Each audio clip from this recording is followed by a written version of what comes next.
Simon Paws, we back in the building. Y'all know what time it is. We out here with the bullies.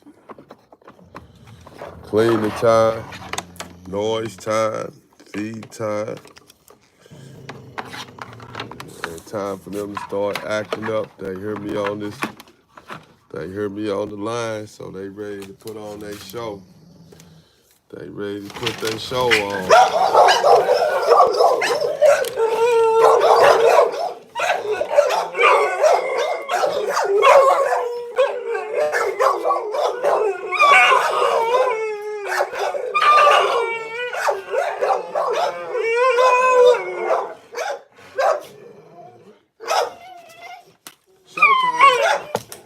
Showtime.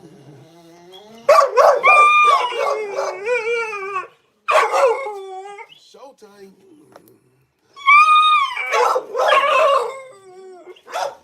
Showtime.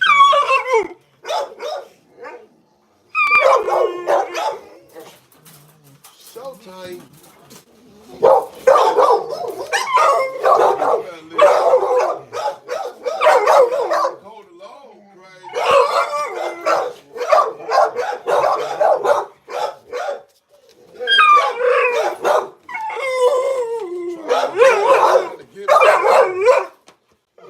Trying to get my coat.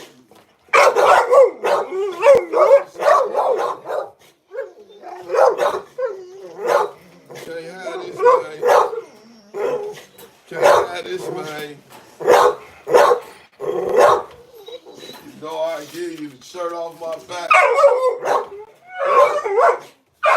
Can't have this one, Jack. I'm sorry if I ruined it.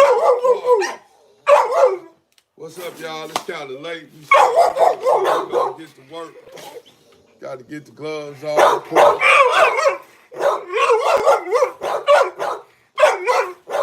Gotta let these goofies down. Let these goofies down a little bit. Let these goofies calm down. They mad at me because I left the light on yesterday. I ain't mean to leave the light on, y'all. My fault. Damn.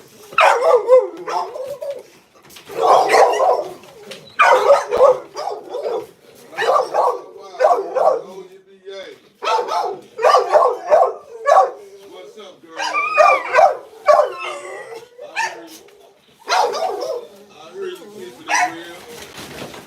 I hear you keeping it real. I hear you keeping it real.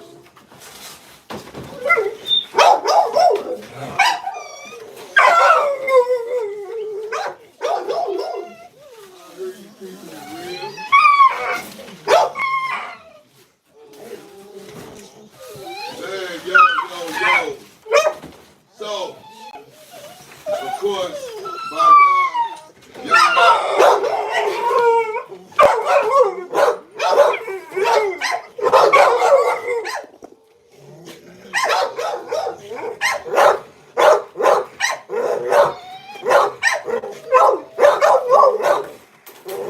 by now, I'm pretty sure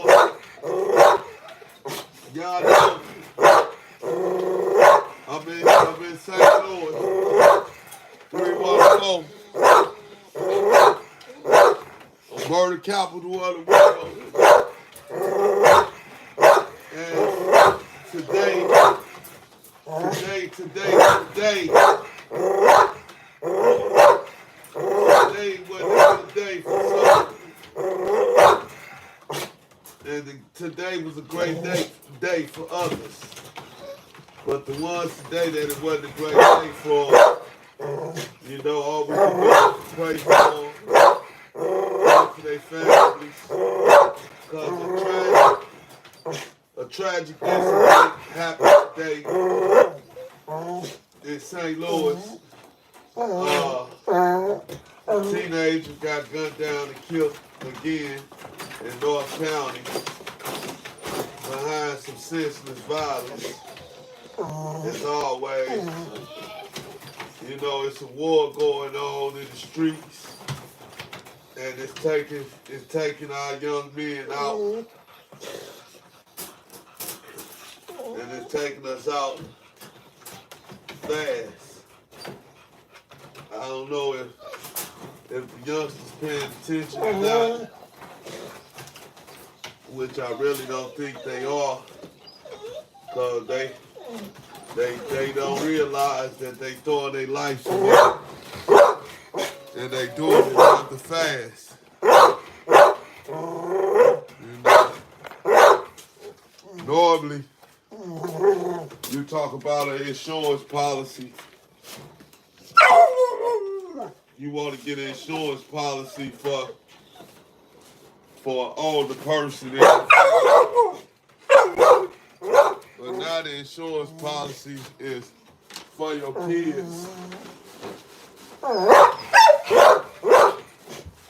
You know, it's like it's almost a mandatory thing to have. It's like you can't not have insurance on your children because they dying young. They look like they died. He was I believe he was about. I don't know his exact age, but they said he was a teenager.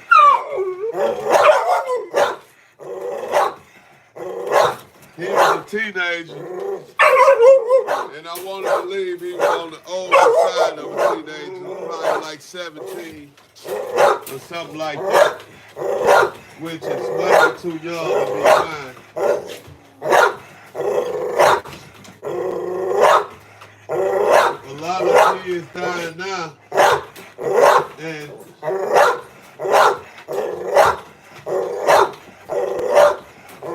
we got Crook on the he on it right now. He just learned how to bark, so y'all gonna have to he just learning how to bark, so you probably can see him over there. Let's see, there you go. He just learning how to bark, so you're gonna have to excuse him. You see him?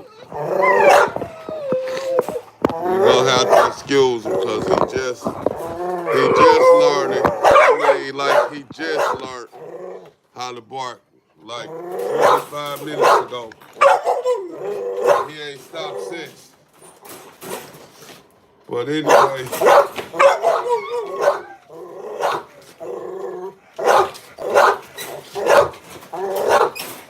go outside. These teenagers dying today, man. Go outside. Get out. Go outside.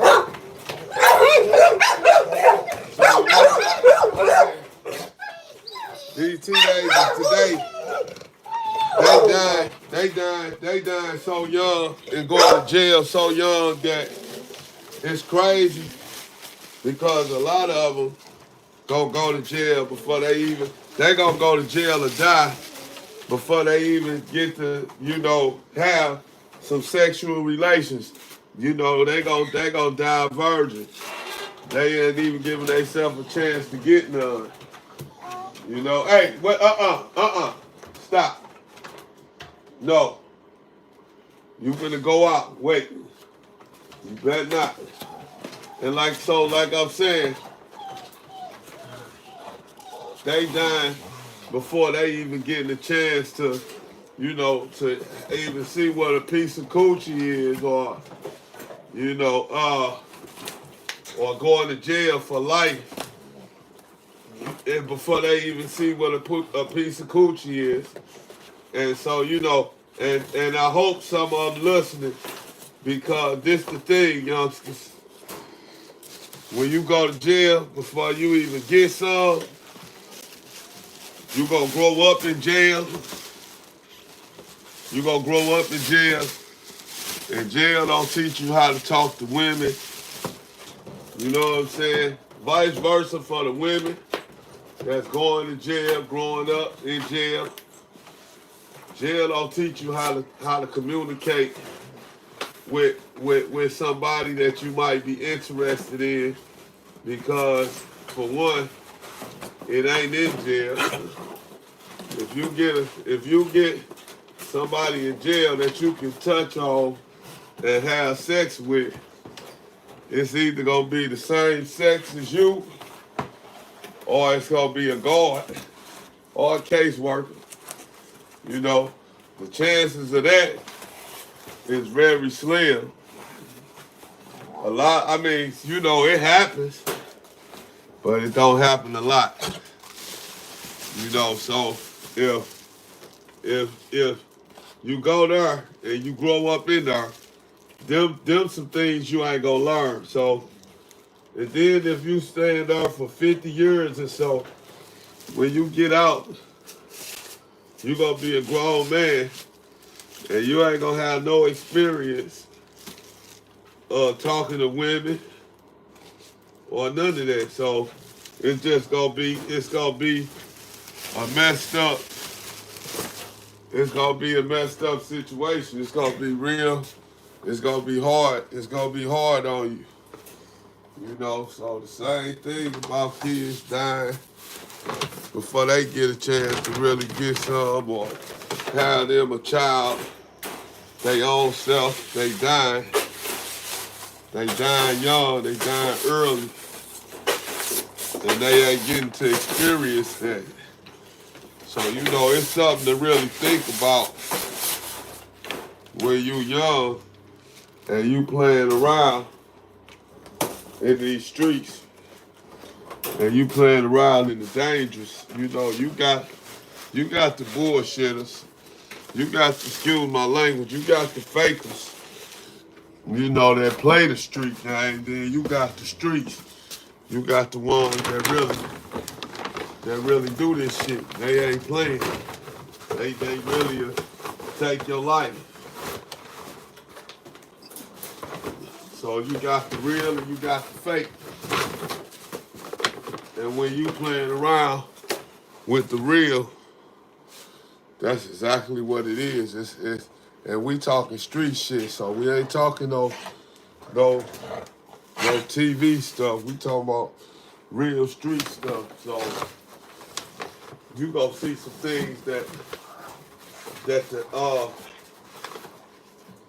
average eye, you know, that the eye really ain't supposed to be seeing.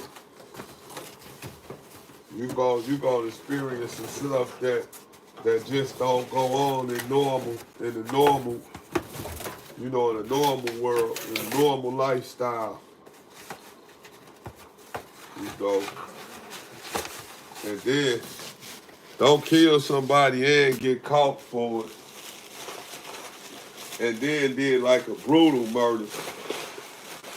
Not no accident. An accident, I understand. Accidentally kill somebody, but we talking about stump down, you know, really put some work in on something and really kill it. You know, you do that and you get caught, you gotta sit in jail and you gotta deal with that thought. You gotta deal with that individual always in your thoughts. Because of the simple fact you got caught doing it. You shouldn't do it just because we shouldn't be killing each other, but that's happening, and it don't seem like it's gonna stop. But I'm telling you now, you better sit down and talk to the guys that's done it. Real gangsters ain't trying to do nothing but figure out a way to live a good life without following all the Uncle Sam rules. You know, without being a slave, without having chains on them. That's all. And that's all a lot of people doing. You ain't got to be a gangster to do that. That's just normalcy. But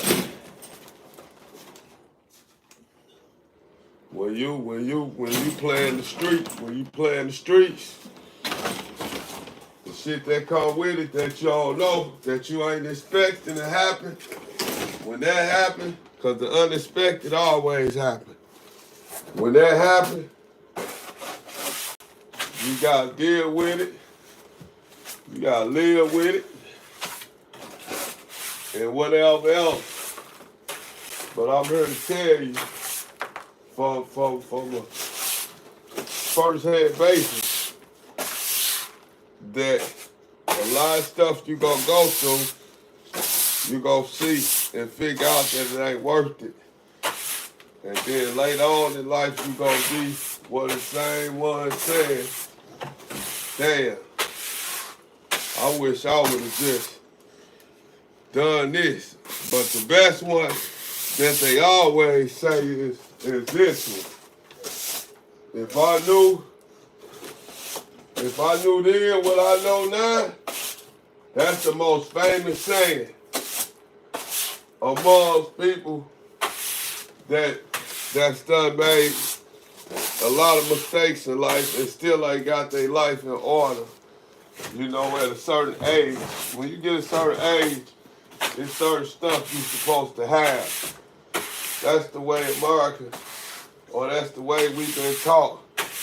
And that's where we live. So if you were somewhere in a third world country where, you know, the money ain't as plentiful as like American money, then, you know, a certain way surviving without a car and a house with running water, all that's normal over there. But when you've been raised over here and you ain't got no water or your heat ain't on, you know, that ain't normal to us. But you even got, before you can have any of that though, you gotta have a place. And a lot of young dudes, they experimenting with drugs too. That's another thing. They young, ain't even learned how to get no money yet, and they smoking, or they popping pills that they getting for free. And they enjoying it and thinking they the coolest thing in the world because they young, 12, 13, smoking the joint and high off a pill, talking shit like they big dogs, and they don't even know, they ain't got an idea that the road they setting up for them is gonna be horrible because drugs is addictive, first of all. We know that. So when you start using it and you ain't got no money to get it, now here come a whole different part of the game. Here go a whole different part of life now. This something you gotta learn.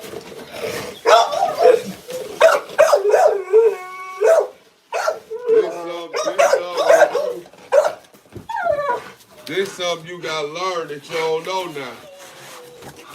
You like, yo, you ain't know this part of the game come with it. You know, yo, they don't know that they nervous system start getting bad when they ain't got it, and they start feeling crazy and can't eat and do all that, even with just weed. When you ain't got it, you don't want to eat. Your nerves bad. You get what they call it. You be irritable. You know, people, you don't want to play with people. You don't want nobody messing with you. And all because you ain't had that morning smoke that you was getting for free.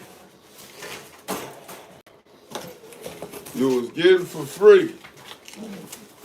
So now the youngsters get locked in on the dope. How they gonna pay bills? They ain't thinking about how to get their own spot now. They ain't thinking about I'm almost 16. Let me get a job in my mama house, my daddy house. That ain't the thoughts. They thoughts is, let me call such and see if he around. So I can get me a bag, or I can get me what they call them damn things. I can get me a vibe or some shit. You know, I don't take pills, so if you a pill head, don't get all offended at me, cause it's more than pills out here. That's just what the kids, that's what they using right now. That's what they learning early. They learning early what ecstasy is and shit like that. And then they moving to fentanyl. You know, they really fucking around. And they don't know, like, they don't know what they putting on the line. You understand? Y'all don't know what y'all putting on the line. You do that every time I come in here, because you get all hyper and you want to chew on cardboard. Stop chewing on the cardboard, man. Dang.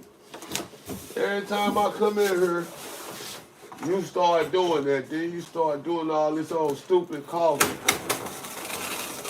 You making me wonder, make sure you ain't got no cancer. You coughing like a cancer person. But anyway, so you know,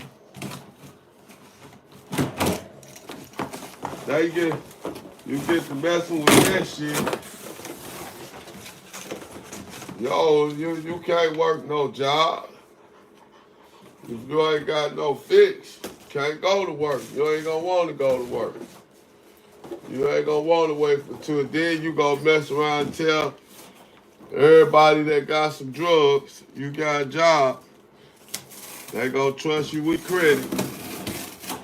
And then when you get your check, if you an honest person, your check damn near gone.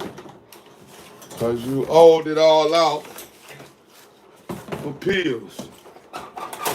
And for whatever else. Cause when you do pills, you gotta do something else.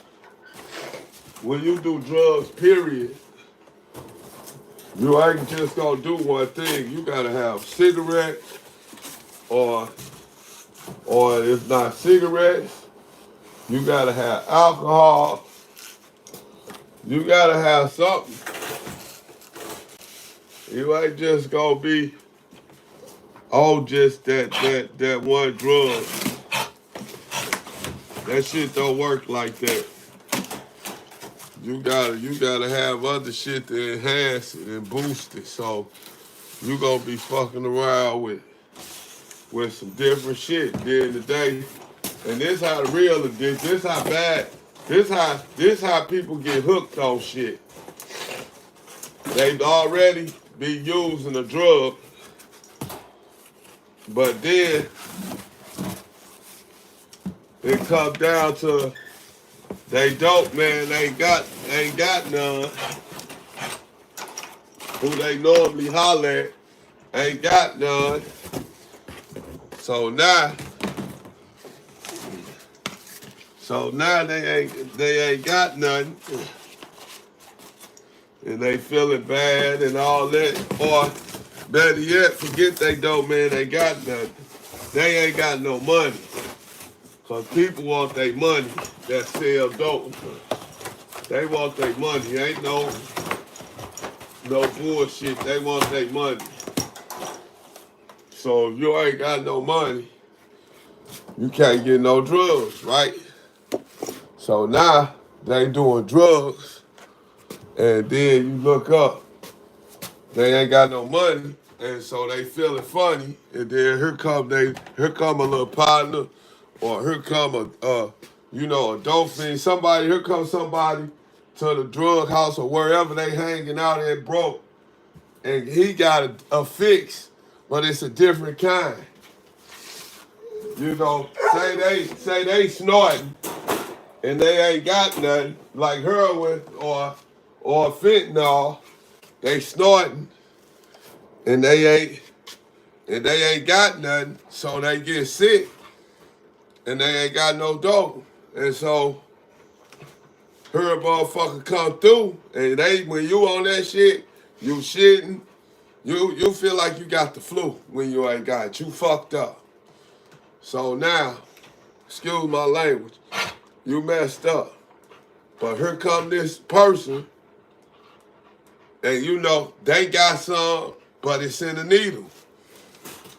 And ain't no addict gonna take they shit out no needle and give it to you, cause it don't work like that. That shit liquid once it's in the needle. So you can't take it out and snort it. But you so fucked up, and they tell you, shit, I hit you with this, cause I ain't got nothing else, but I got this. You can get off ill. And the motherfucker let them use that needle on them because they don't want to be feeling fucked up. And this the only option they got. So they take it, and the motherfucker person put the needle in them. And then when that person put that needle in them, you know, they liked it. It felt good. It gave them the feeling they was looking for. It felt better than snorting. So it gave them way more high, and it gave it to them quicker, and it gave it to them way stronger, and they liked it. That's all it takes is to like it. Now, once they like it, now they shooting. Now they learn. Now they at that person. They might keep snorting. They ain't gonna say they go straight to shooting because they know shooting wrong. They know shooting, you shouldn't be shooting take you to a bad place. They know that. So they keep snorting, you know, instead of shooting. But every now and then, in secrecy, they gonna get that needle and they go shoot them some because they done it. And they like how it feels. But they know if they get hooked on it, it's gonna be hard on them. So they ease their way in. Cause once you start doing it like that, you don't just see. This is what people don't know. When you do something different like that, and it's accepted, people don't understand. When you go back to the other way ain't no longer accepted for real. The other way don't do what that needle done. So your body, like, I don't want what you just gave me. That shit ain't doing shit. So now you like, damn. And you just did it. You just used the needle just 2 days ago, and now you using it more frequently. Now you using it every other day. Now you using it. And Sneak doing it every day, still snorting around your buddies. But they go home and they putting that belt on them and they hitting themselves and you get locked in. And these dudes doing that, they'll be starting at 15 years old doing this. But they probably won't be shooting. They probably start shooting by the time they 20 or somewhere like that. They'll start shooting dope at about 20 after they were snorting it. And they ain't having it. They got turned out. Somebody came and turned them out. Because that's how it always happens. You don't just start doing it. Most of the time, somebody turned you out. Meaning, somebody talked you into doing it. And it's the first person you done it with. If we gotta break it down and define what turned you out means. And so now what's next? What's next for this young person that's using? Cause they done started getting high, they ain't got no job. And now they're using. So what's the next option for them? What life turned into now? Because every day you starting to see that you need more and more to get high. At first you was getting high with $10. $10 ain't enough. If you barely had $10, you gonna use your haircut money that your parents give you and go buy you some dope and try to let your friend cut your hair. Then you come home with a fucked up haircut and you lying talking about you went to the barbershop and they looking like that's just not no barbershop cut. Your parents ain't stupid, but you sure act like they are. And the whole time you locked in on this dope. So your whole life turned into a lie and a bunch of tricks because you trying to keep away to get this shit. And you gonna get it by any means. If you gotta lie, steal, and you started at 15, you'll be stealing by 15. Shit, if you start at 15, by 15 they'll be stealing. Cause they ain't got no money and no job. But they got a craving now.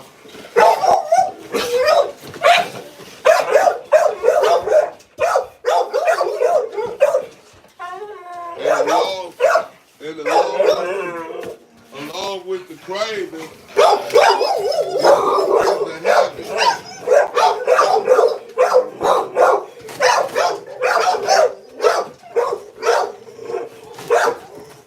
Hey, get down on that guy. Hey, y'all shut up.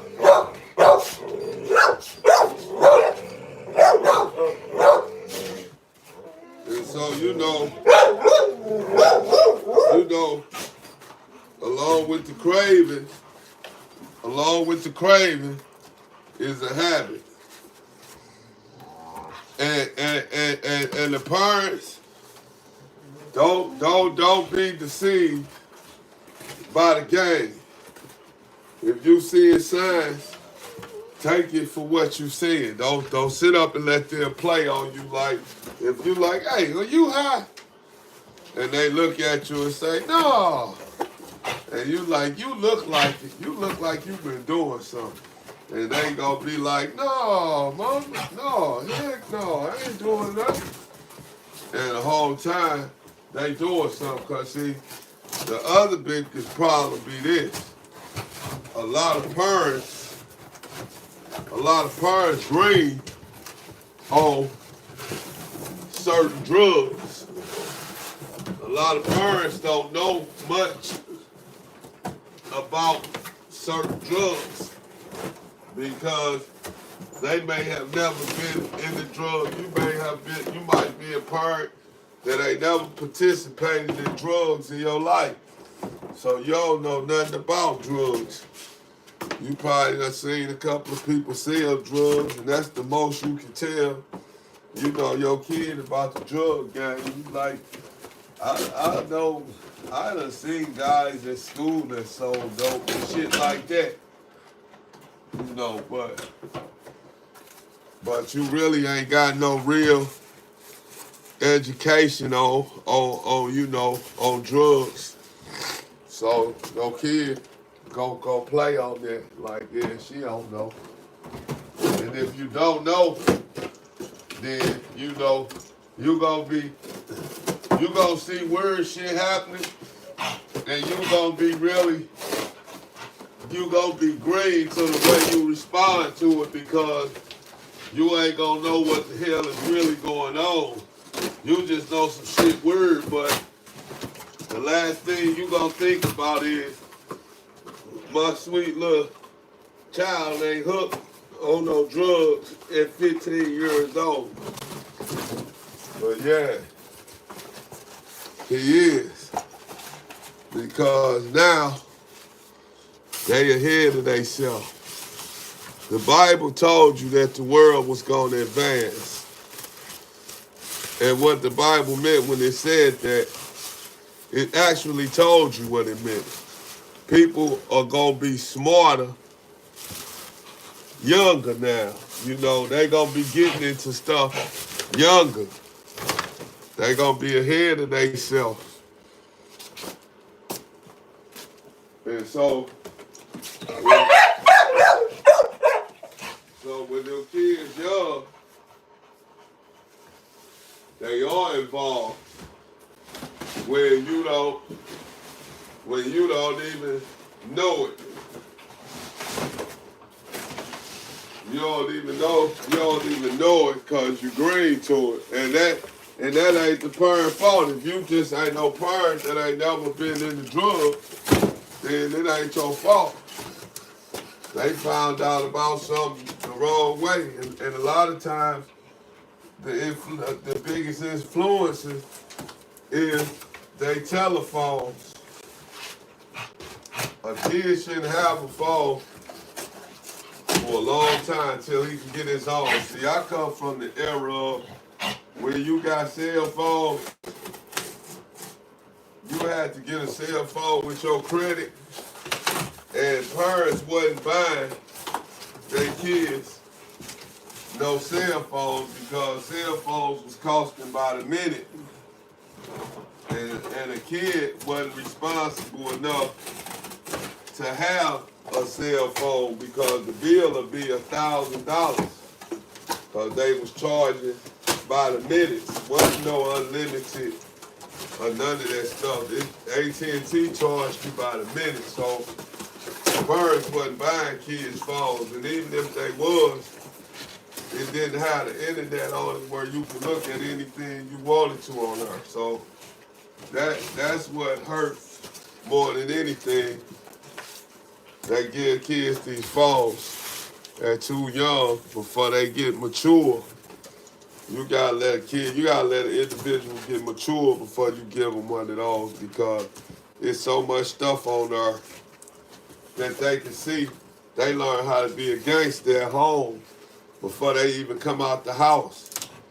They just watching and seeing what dudes putting on and wearing that's on there in gangs, because they show you all the gangs you want to see. You can go see a gang in any motherfucking state. You go see a gang in any state on there. So they looking and seeing what gang members were. And so that's what they start wearing. They learn it right off TV. I mean, they ain't got to learn it from the street. Then when they go to school, you got about 50 kids that all watch the same thing on their phone, and all of them trying to match. All of them trying to match what they see on their phone. And now you got them all in one building. They go to lunch at the same time. So now everybody looking like something off of TV. And this could have been a accredited school. It could be an accredited school. The accredited kids, man, they gangsters now too. You can't go nowhere. You can go to the best private school in the world, and you're going to have that one student in there that come from that type of family, and he got a good influence, and he got drugs, or he using them. The kids that's always curious, they gonna get right in, because they gonna already done seen it on TV, and here go their perfect chance to act like what they seen, and they gonna play it off as well as they can. Oh yeah, I smoke cigarettes. And they gonna be taking the cigarette and trying to puff it and look cool, and they don't even smoke. This the first time they done smoked a cigarette. You know, so now kids smoking and ain't got money for cigarettes. And now he out begging for cigarettes. And underage, ain't even 18. And asking grown folks, hey, you got another cigarette? You got a cigarette I can get? And most of the time, if somebody, if they smoking, if an older person, if they smoking a cigarette, you would say the older person ain't gonna give them no cigarette. But that's way further away from the truth as ever. They gonna give them a cigarette because they don't want the problems for them youngsters. They already looking crazy. And they ask, they know you got a cigarette because you smoking one. And they look a certain way, and the next thing in your mind, like, if I tell them no, ain't no telling what they might try to do to me, because it might be 2 or 3 of them. So just to avoid all that, they gonna give them a cigarette. You know, a person like me and say, man, hey, you old enough to be smoking, dog? You ain't old enough to smoke. I ain't giving. See, I say no. But me, if you up a gun on me, shit, you know, or somebody like me, I ain't gonna say me. I ain't gonna say nobody like me. If they do that to the wrong person, and they think like they ask the wrong person for a cigarette and they tell them no, and they figure so they gonna chump them, you know, they gonna run into that person that ain't gonna go for being chumped.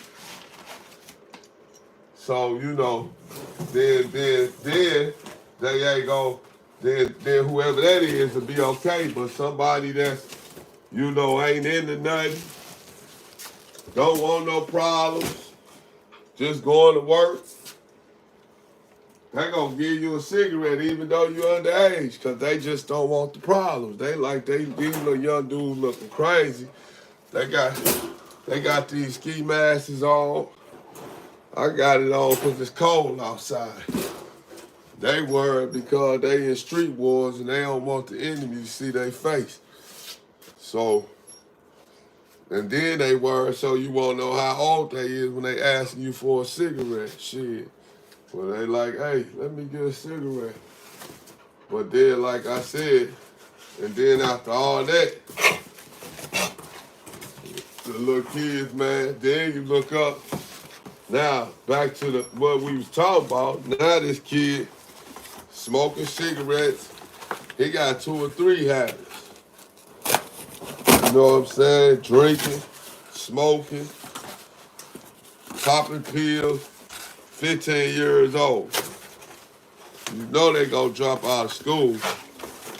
They ain't trying because they dope gonna fuck their head up to where they ain't learning shit.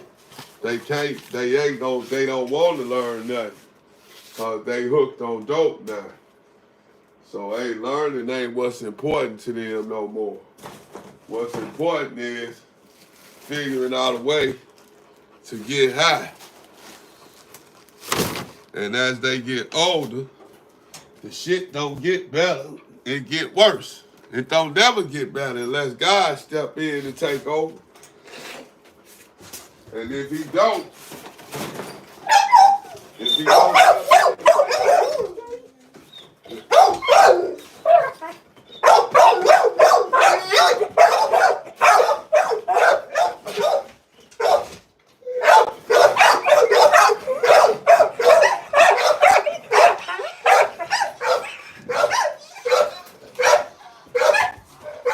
he don't step in and take over, then they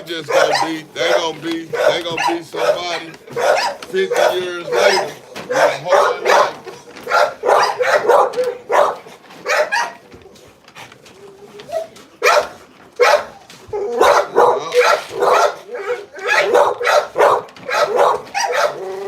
Hey, get off that door.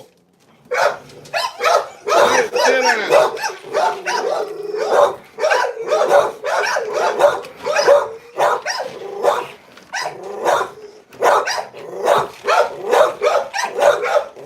down.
get your phone.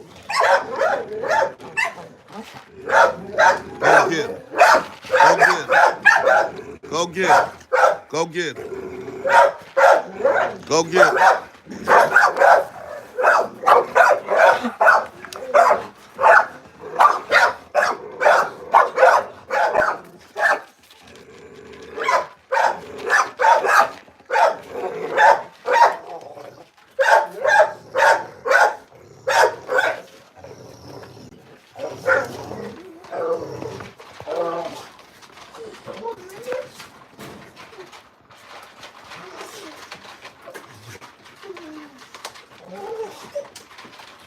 Get him, little boy, blow.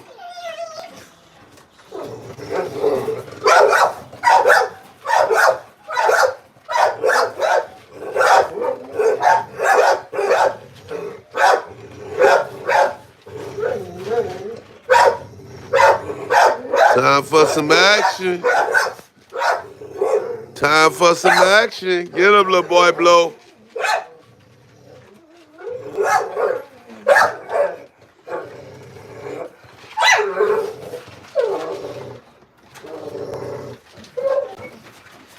Get him, little boy, blow. Get him, boy. Get him, boy. Time for some action. Time for some action. Time for some action. What's up? What's up? What's up, Miss Sinatra? What's up, Miss Sinatra? Talk to him, girl. Miss Sinatra. What's up, girl? What's up, girl? What's up, girl? Time for some action. You finna go outside right now.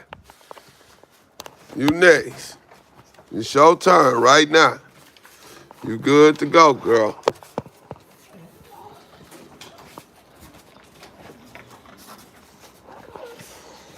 What are we looking at? That's...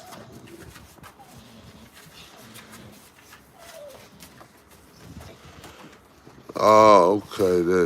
That's what's stopping it. Okay.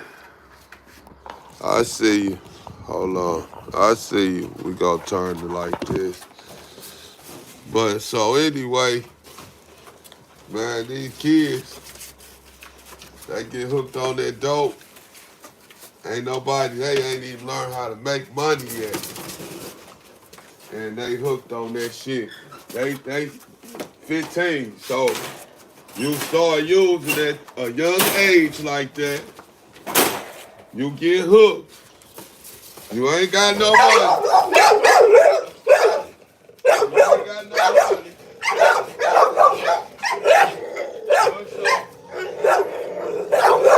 What's your next option? What's your next option? You ain't got no money. You either gonna leave that shit alone. Some kids get lucky and learn to say, okay, that shit ain't for me. But most kids get addicted. And it don't be for them, but they're addicted. So once you addicted, you know, it's for you.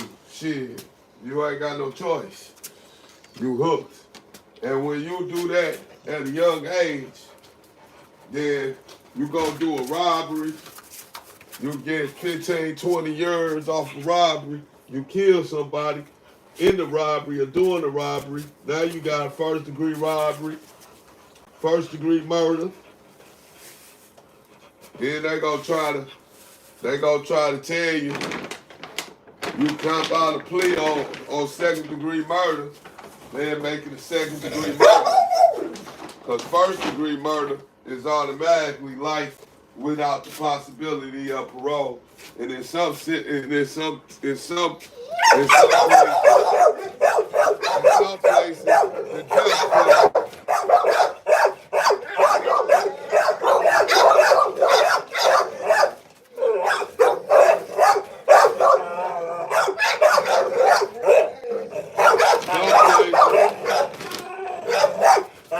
judge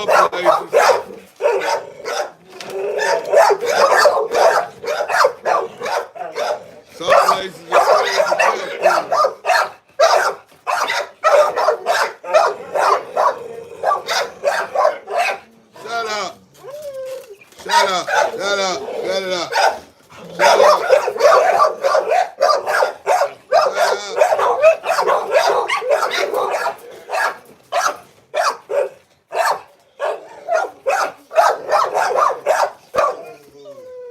Like I said, some places they include the death penalty. So you young, you get locked in. You young, you get locked in. Then you get jammed up because you trying to handle something that you can't handle. Man, what you be doing? You be biting these. You be untying this cage. I know I ain't crazy. Everybody else shit tied up with yours. You be breaking them things. That's why you always biting on her. And that's why you probably be trying to call. Because your ass be biting on everything.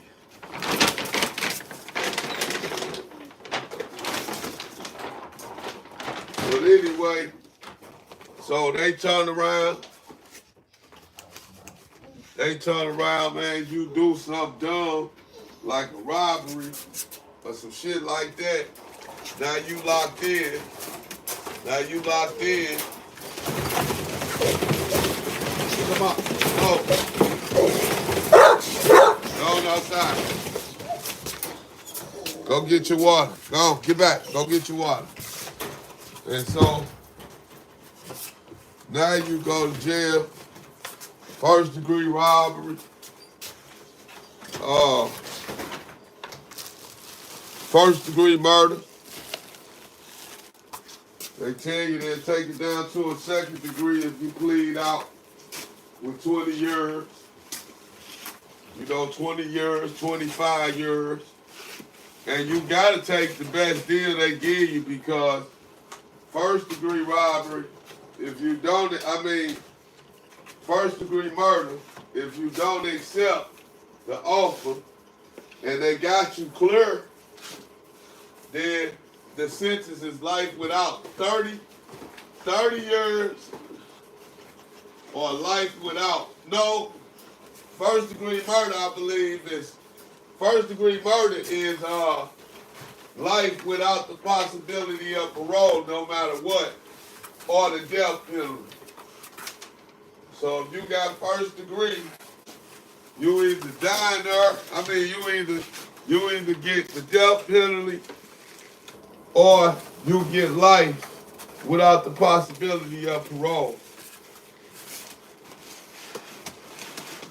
And a lot of guys, what happened with these youngsters is these older dudes that ain't shit, excuse my language, these older guys that ain't right, instead of them teaching these young dudes, they got all these enemies and they've been in wars that's been going on in the streets for years, and they still playing in it at 45 and shit like that, 35 to 40, and they take a little 15-year-old, give them the thump and tell them to do, take care of the business. Here, hit that nigga.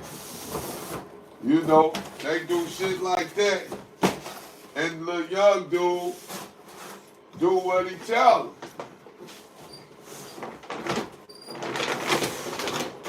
The little young dude do what he tell them. You know, and he shoot that pistol off.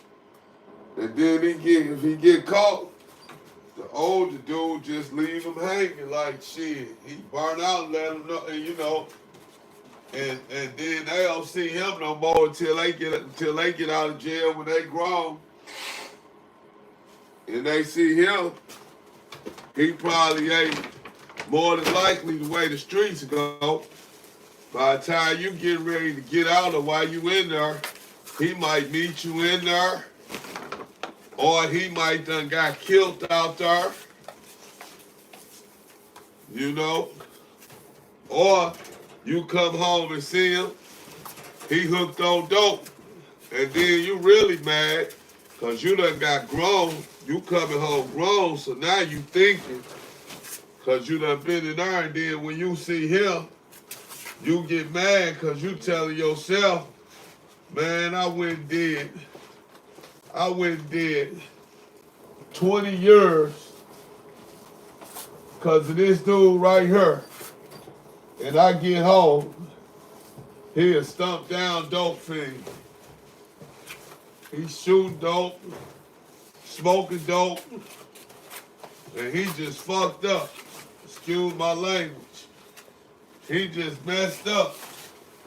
And you looking like I threw my life away. I can't get certain stuff. I gotta let people gotta know where I'm at all times until I get off of parole. And normally with juveniles, when you go to jail a juvenile, they can't give you life without a juvenile can't get life without he can't. It's a law they passed where they can't spend the rest of their life in prison because they was a juvenile. So what they do is, instead of giving them life, they give them 50 years. They can give them 50 years. It's just all about if he gonna live that long, but they ain't gotta give you life without they'll give you a number, but it's gonna be a far number that's gonna be way far apart, way far out. And so they give them 50, they give them 50 or whatever. And man, that's a hard number to hit. You think about doing 50 years and then coming home and you went in there when you was a juvenile. And then you see the dude that you went in there for and he ain't never look out for you. He act like he ain't hand you that gun. And you did what you did. He act like he wasn't responsible for that at all. And you see him after all that time. You're gonna be mad at him, and you're gonna be mad at yourself because you threw your life away for somebody like that. That's what you're gonna be thinking. Like, man, I threw my life away for that dude right there. Look at him. And he all messed up. You gonna be mad at yourself. You gonna be so mad at yourself.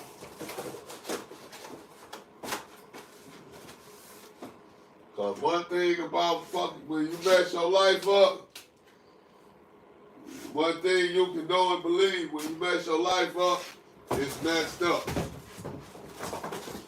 Once you mess it up, it's messed up. Yeah, you can fix it. Yeah, you can become a better person and all that. You sure can. But you still gonna deal with all the time you lost.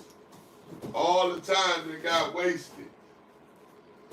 Because you was out here playing. You was out here trying to be something that didn't make no sense. You was trying to protect something that wasn't protecting you. That's why you learn how to play chess.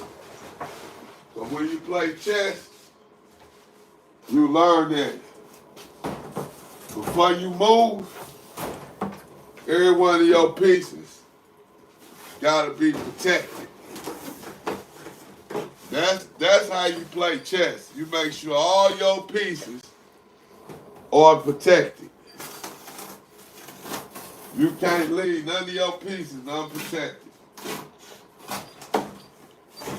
And you gonna sacrifice some pieces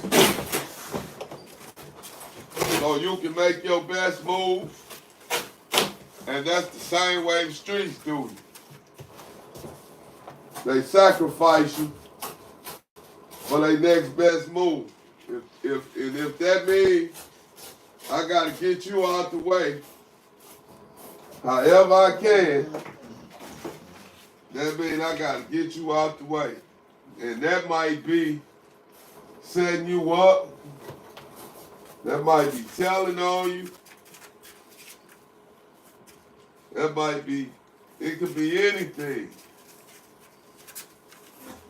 Because then, you know, these little girls, they set you up now at a young age. You coming over their house, they 15 to 16 years old setting up little dudes. You know, meeting little dudes and telling them to come over. And them little dudes come over, and the next thing you know, here comes some more little young dudes. Yeah, that's how they moving now, and they doing this at a real young age. It ain't nothing that they ain't doing nothing that ain't nobody else done. They just doing it at a way earlier age. Cause believe me, I know some brutal murders that's done happen, like that you know that you done heard about, or it's done happened to a person you know. Like I got a partner, he got shot in the face. He got shot in the face 13 times with an AK-47. Yeah, how in the heck did he have a funeral or anything? He had a picture. They couldn't show his body in the casket. And if they do, they just show your waist down. They don't show your face. That's a hell of a way to go. That's a hell of a way to go. You can't even lay down. You can't even bury them properly. You can't show their face. They got their face knocked off. That's real. Get your face knocked off. That's real.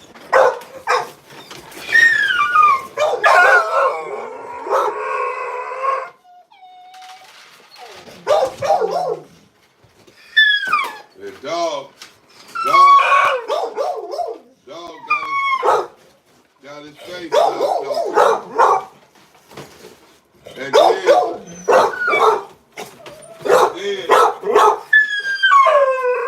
what be really crazy,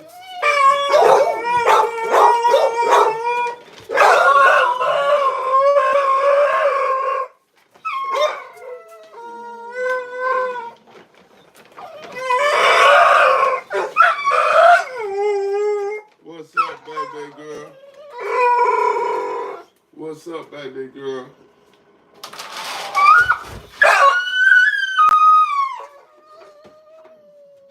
And so, you know,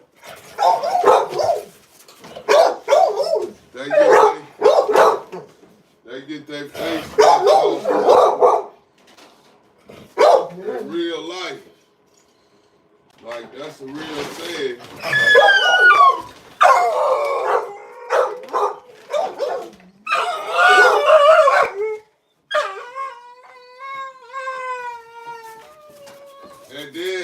And then, don't nobody take no regard. Ain't no regards took for the mother. You know what I'm saying? The fathers either, but really the mamas, because the mamas, men love their sons and kids, don't get it twisted.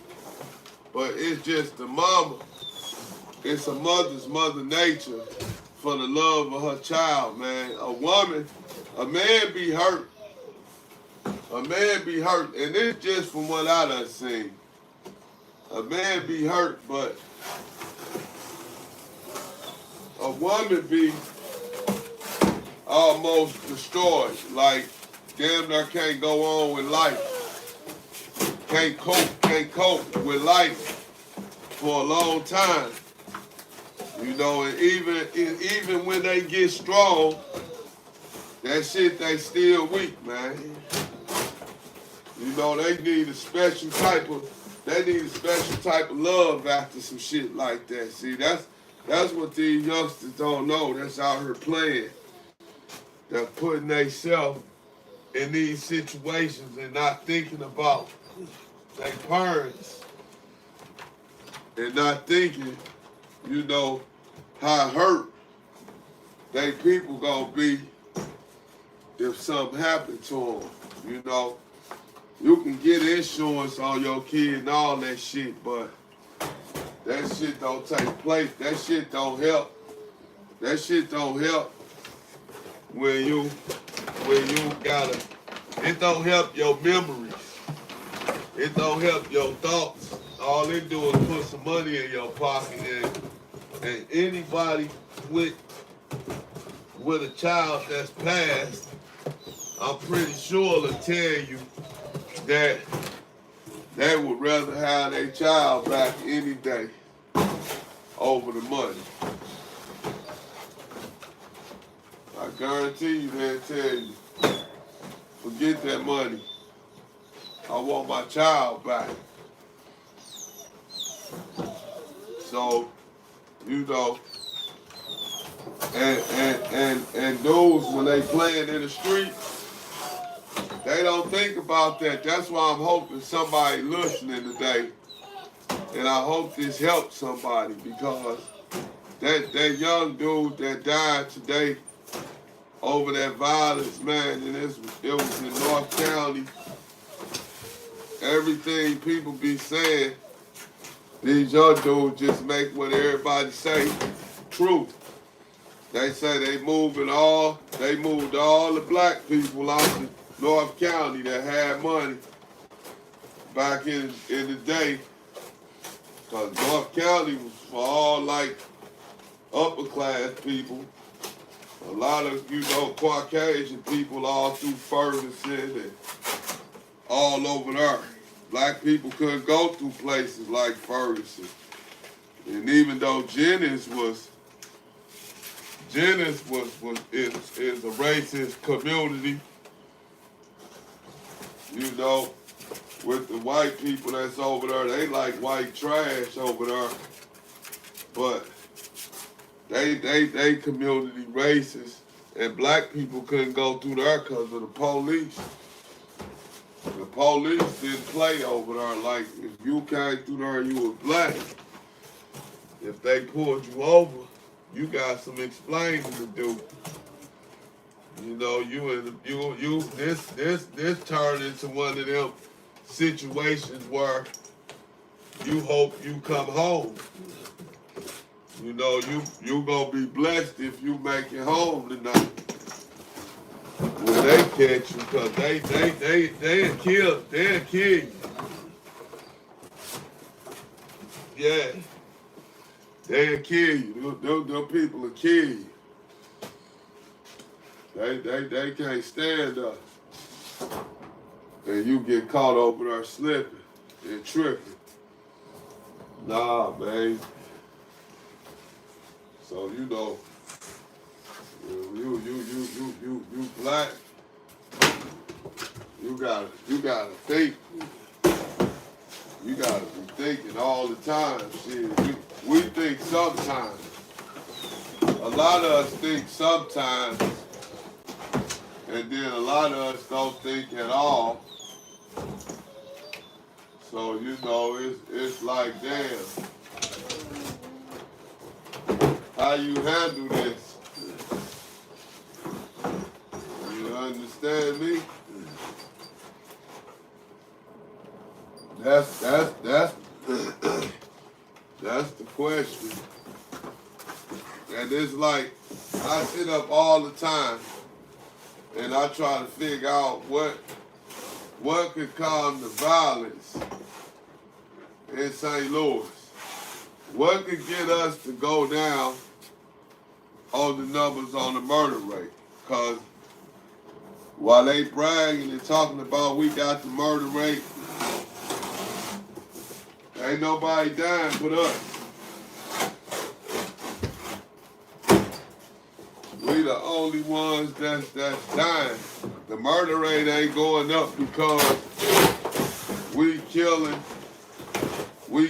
another different race. The murder rate going up because we killing our own. We killing our own.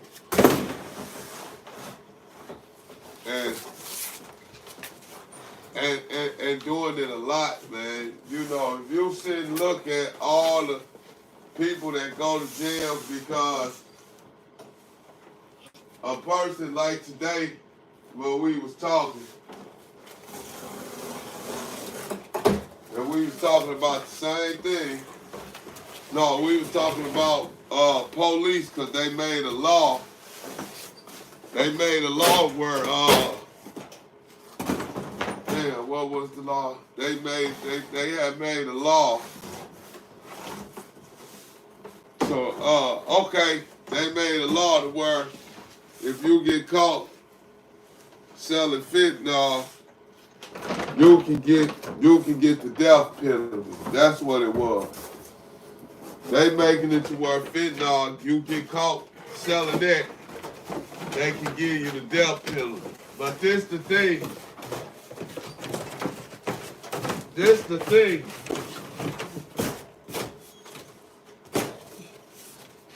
Ain't nobody selling fentanyl but black people. White people use that shit too. We know that. But they not in the white people areas trying to catch the drug dealers that's in the white people areas. They trying to catch the drug dealers that's in the black people areas. They ain't trying to catch. They ain't trying to catch.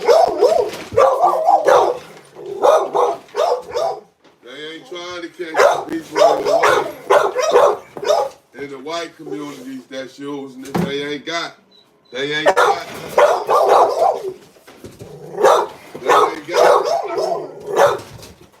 got jump out task forces.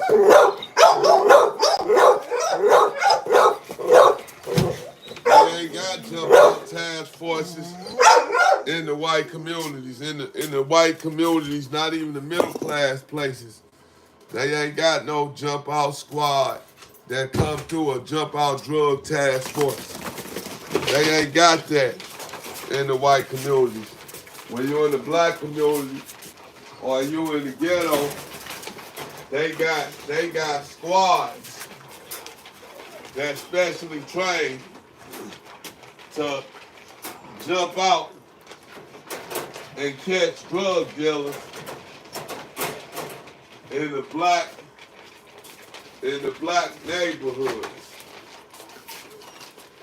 You know, they in the black neighborhoods, and then they really in the poverty neighborhoods, just like they got. It's a whole the drug world is a whole world out there, like to where if you ain't know drugs and you don't hustle or sell drugs, then you don't know the world that go on with drugs. But they got a whole world that's different, that's isolated from the regular world. And when I say a whole different world, I mean like as far as the languages, the habits, the way you watch and do it's totally different from when you ain't doing nothing wrong. It's two totally different lives. But you gonna see in the drug world, you might see cold-hearted drug dealers that's killers that'll pull their gun out and shoot your ass dead in 2.5 seconds. Come on, man. Get on out there. Go. Come on, man. Go. Get outside, little girl. Let's go. Come on. You go and go. Go. Go. Go. Both of y'all go. Is there water in there? Drink some water.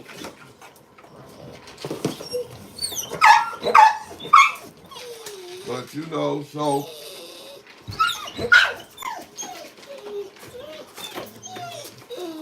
they got You know, you might see somebody, you know, it's a whole totally different world, man. You got people walking around acting like cops. I mean, acting like, you know, they trying to get high and they the police. You got all type of stuff that go on in them areas, you know, that you don't know about. And that's how they catch a lot of these kids. Or that's how they catch a lot of kids and you know, and I'm gonna say most of the time, that's how they catch a lot of the young kids. They be just getting in, trying to learn about the drug game, and they sell something to the police, cause they ain't know it was a police officer. They just trying to sell their stuff. You know, they green, they don't know it's a police officer, and they just trying to sell their stuff. They fresh and new in the dope game. They trying to get customers, and somebody walk up and be like, "Hey, I got 50, buddy," and he be like, "Come on with it, man, and give me the money, and then go over there, and my homeboy." Go over, give me the money, and my homeboy over there in the green shirt gonna give you the stuff. And so he give you the money, your homeboy in the green shirt, give him the stuff, and then the police come and woo, and jump down. Now, you going to jail, and your buddy going to jail with you, because he gave dude the stuff. So now you done got you cracked, and you got your buddy cracked for selling dope. Now there's two people who going to jail, and once you go to jail, your options is, a lot of times they'll offer you a chance to tell on somebody.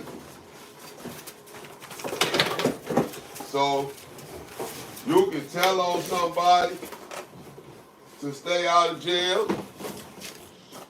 or they gonna tell you, you know, well, this is what kind of time you looking at.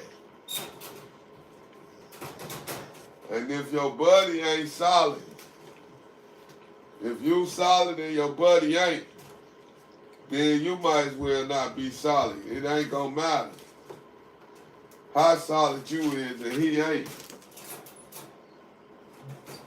Shit, you going that way. Plain and simple. Cause your buddy wasn't solid.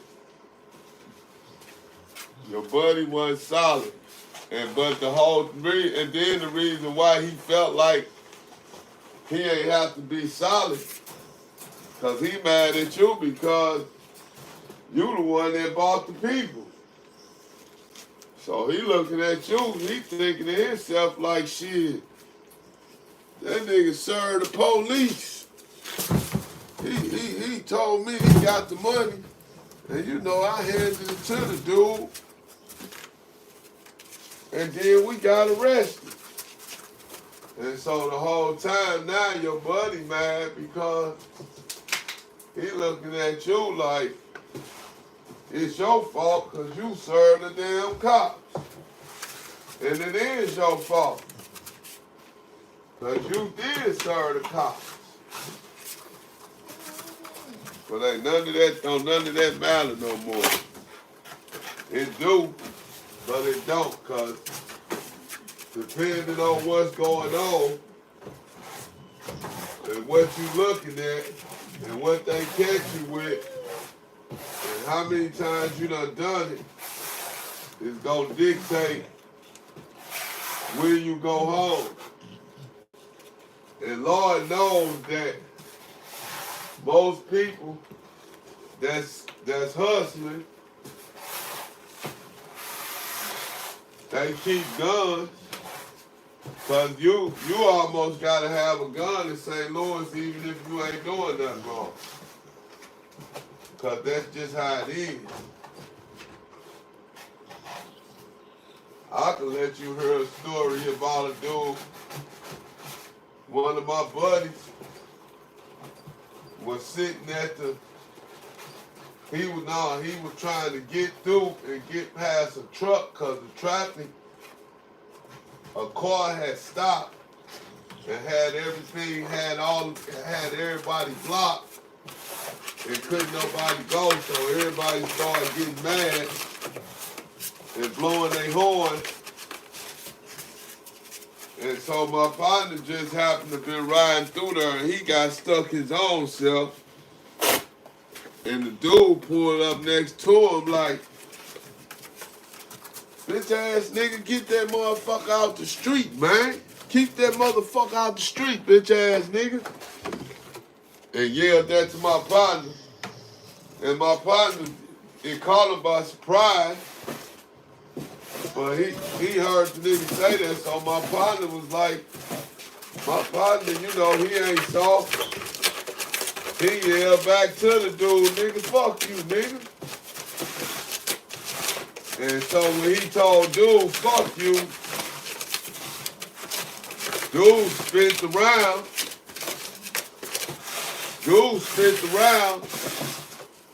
whipped back down on him, up the machine gun and say, what you say, bitch ass nigga? Say that shit now, nigga. And my partner told him, nigga, you that motherfucker stupid? Cause dude had a gal in the car with him. He asked me, he said, you that motherfucker, excuse my language, he told dude, you that stupid?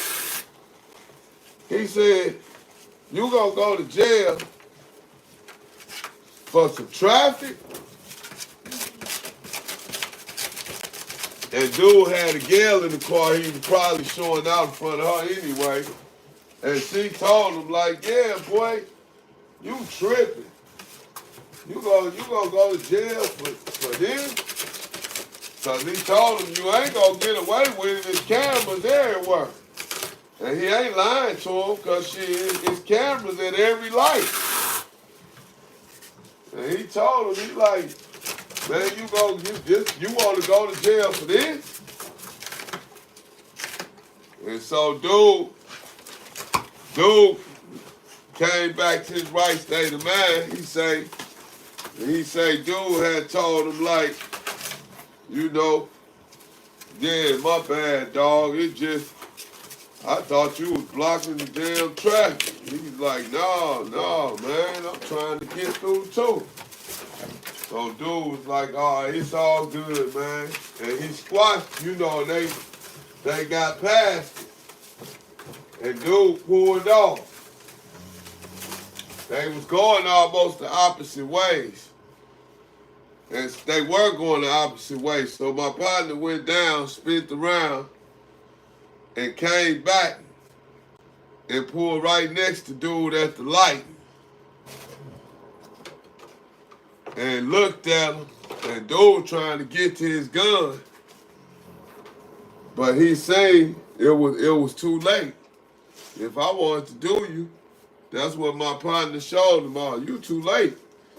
If I wanted to do you, you would be done. Cause he creeped back up on him to show him, like, man, you don't really want to play. You know. And you already done pulled a gun out on the person, so, you know, a person can easily trick you. And the one thing that make dudes feel like they strong is when they feel like they done put some fear into somebody. When they feel like they done won. Stop, man. They feel like they put some fear and scourge you, so now they feel happy. Like, yeah, I told that sucker what time it was, and you know they thinking like they did something, and then they'll keep going. But you just pulled the gun out on somebody. And the one thing I know that I done heard my daddy say for a long time, don't pull no gun out on nobody unless you gonna use it. If you ain't gonna use it and you ain't finna use it, a person ain't even supposed to know you got a gun. And that's true. I agree with that 100%. A person ain't never supposed to know you carry a gun, because if they know it, if they want to do something to you, they just gonna make sure they wait until you slipping and you ain't no point with your gun. That's all they gonna do. They just gonna lay and wait on you. They gonna lay and wait on you to slip. And they gonna take your gun too. So you don't let nobody know you got no gun. You don't be showing it off. Cause a lot of dudes get them and, yeah, check this Draco out, boy. And the whole time they showing it off, and the person they showing it off to instantly trying to figure out, how can I get that gun? He already trying to figure out how to backdoor him. Cause that's what they do now. These young dudes, they backdoor. That's what they call them. They backdoor each other left and right. They don't care. They don't care about the buddy system, the lawyer system. They don't care about none of that. All they care about is, how am I gonna get this gun from this dude? And you know, and they'll take a gun, they partner gun, and just rather for their relationship to end. And they'll have a pistol. They'll have, especially when it's something like a Draco or, you know, one of them big guns, an AR or something. They'll steal their partner gun and to be willing to sacrifice their relationship with their partner for their gun. I done seen it too many times happen. I know dudes that's broken dudes' houses that was their friends, and they done broken. And the reason I know, because they done got caught doing it. Just like recently, I know a dude, his nephew broke in his house. And he broke in his house, but dude was dark. The person whose house it was, he was dark. And he just didn't answer the door, because he wasn't getting up to look and have no company to know who it was. But next thing he knows, somebody come climbing through his window, because he leave his window open. And then he look up, it was his nephew. Nephew ain't got no business climbing through no window, because he don't live there. You ain't got no key there. You don't live here. Why the heck is you climbing through my window? And don't tell me because you just was coming over. Because your nephew was not supposed to break in your house. If you ain't there, you ain't answering the door. If he ain't got no key, he's supposed to leave. Not climb through your window. But you know, that's what happened. Your nephew climbed through his window. And you know what is, his nephew lucky that he ain't get shot.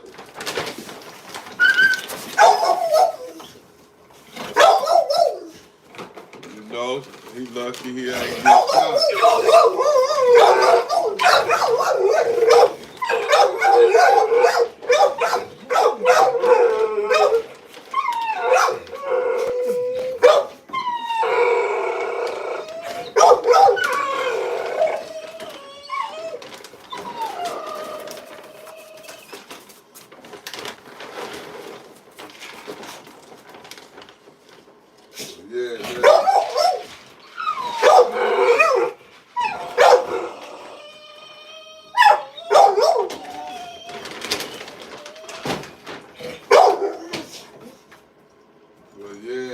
you know,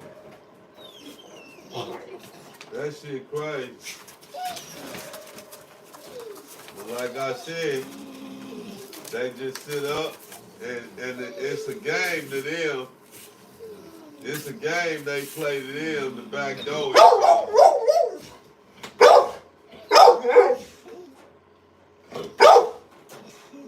You know, enemies hanging out, dudes that got friends, dudes hanging out with their friends, enemies. It's all kind of stuff going on, you know. I don't mess with this side of town. I don't mess with the dudes over there on that side of town. But I look up and you hanging with them every day.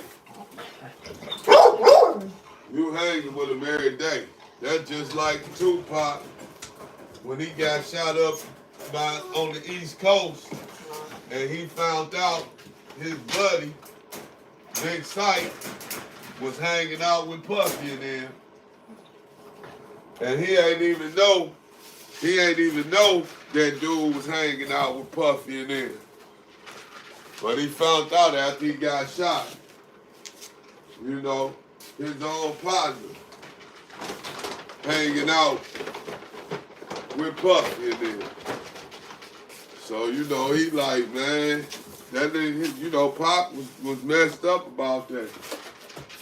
But that's what dude's doing. And then, like I was saying earlier, and I ain't finished the sentence, my partner had made a comment when we was talking about this stuff earlier, and he said that's when he was telling me about the new meth law. And he was like, man, them people ain't playing now. And I told him, I said, shoot, them people ain't never been playing. He said, no, they really ain't playing now. I said, dawg, they ain't never been playing, bro. That's why the jail's packed. And they filled with blacks. They ain't never been playing. Because if they was playing, the jails wouldn't be filled. The jails is actually overcrowded. Some jails is overcrowded, like the county jails. They make you sleep in boats. And for those that don't know what a boat is a bunk. It's almost like it ain't a mattress, but it's a boat. It's shaped like a boat, but you sit on the floor and you sleep in it. You know, it's just a bed that they put on the floor. But the problem with that is they use those because they running out of room because they overcrowded and they running out of room. So that's the reason why they using those, because they running out of room. But this the thing. It's supposed to be 2 people to a cell,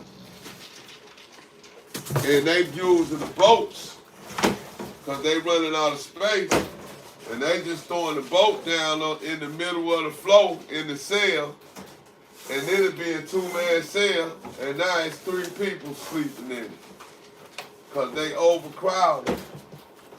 So a space that's made for 2 people, they now have 3 people in it. And that's and the Constitution don't do nothing about it. Like your laws and your rights of privacy or privacy rights or violated, you really don't have none. Once you go to jail, they say you don't have no rights, which is true. You done, man? You know, they say you ain't got no privacy rights in jail. I mean, you don't got no rights in jail. And of course that's true because you a slave now. And they got it set up to where they got set up to where you gotta know how to jail. Meaning like it's two of y'all in there and y'all don't want to sit here and look at each other all day. So I'm gonna get a job in the daytime and you'll get a job in the evening time or the afternoon. So when one person get off work, the other person going to work, and now they both get to have time in the cell by themselves without having to have company. You know, without having to have somebody in there with them, they get a little time to themselves. And that's how that's what you gotta go through in there to get time to yourself.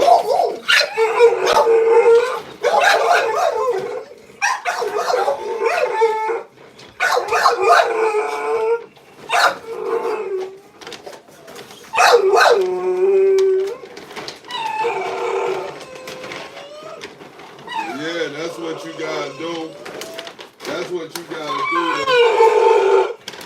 to have some time to yourself. Y'all gotta set up.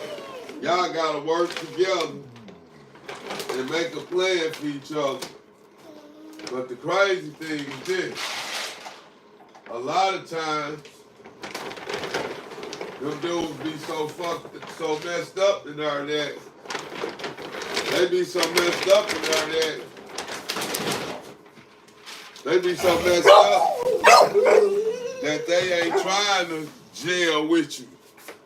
They in there trying to play games with you. You leave out, they move your tennis shoes, you had your tennis shoes over here, then you come back in, they over there, and you had your clock set a certain way and it's been moved, and a person ain't never supposed to touch another person's stuff in there without permission. I don't care if you clean it up.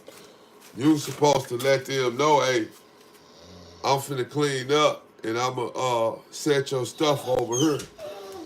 But dudes will move your stuff on purpose just to see if you a stand-up guy.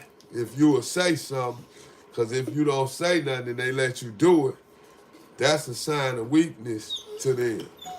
So now they like, oh yeah, I got him. And so they gonna play the game, and they go, and then it become a mental game. Who is that? And they try to run you. Come here, boy. And then they try to run. Come here. Then they try to run you. Come on. Come on, man. Come on. Get up there. So now they see a sign of weakness. So now they figuring they can run you and play games with you. You ain't gonna know. Man, where the hell y'all put the damn water bowl at? Y'all done took the bowl and ran off with it, man, for real. What the hell? This way, I know that ain't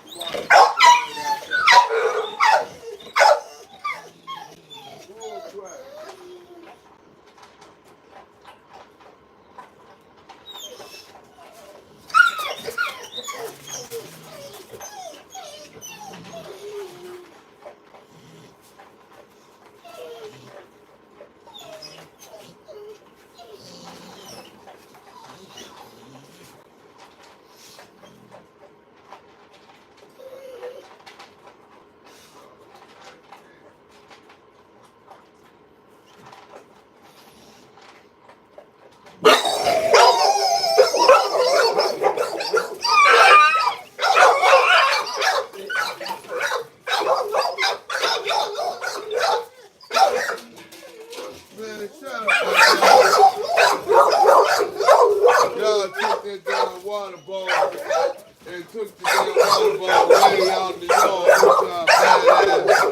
They drunk up all the water out there and then took it and played with it again.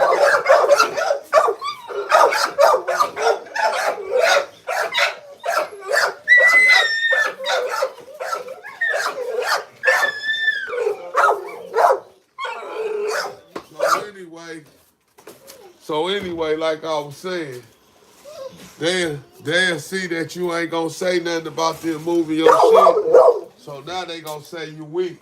Then on canteen day, you gonna open up a bag of chips, they gonna ask you for a couple. And your worst mistake you can make is you can have somebody that take good care of you, so you always got canteen. And your worst mistake can be you just give dude a bag of chips, like, here, you can have your own bag, see? And you just trying to be cool, and to him, you soft. So this gonna open up a door for bullshit. He gonna keep running the game, or think he run the game, and the only thing you gonna be left to do, cause once he doing so much, he gonna feel like he obligated. He gonna feel like he run you now, or you a sucker, you his duck, and he gonna try to keep you from having friends with other people. Boy, come on. He gonna try to keep you away from cats that try to hang with you. And the only thing that's gonna be left for you to do is you gonna have to whoop his butt. You gonna have to redo you gonna have to redo whatever you wanna call.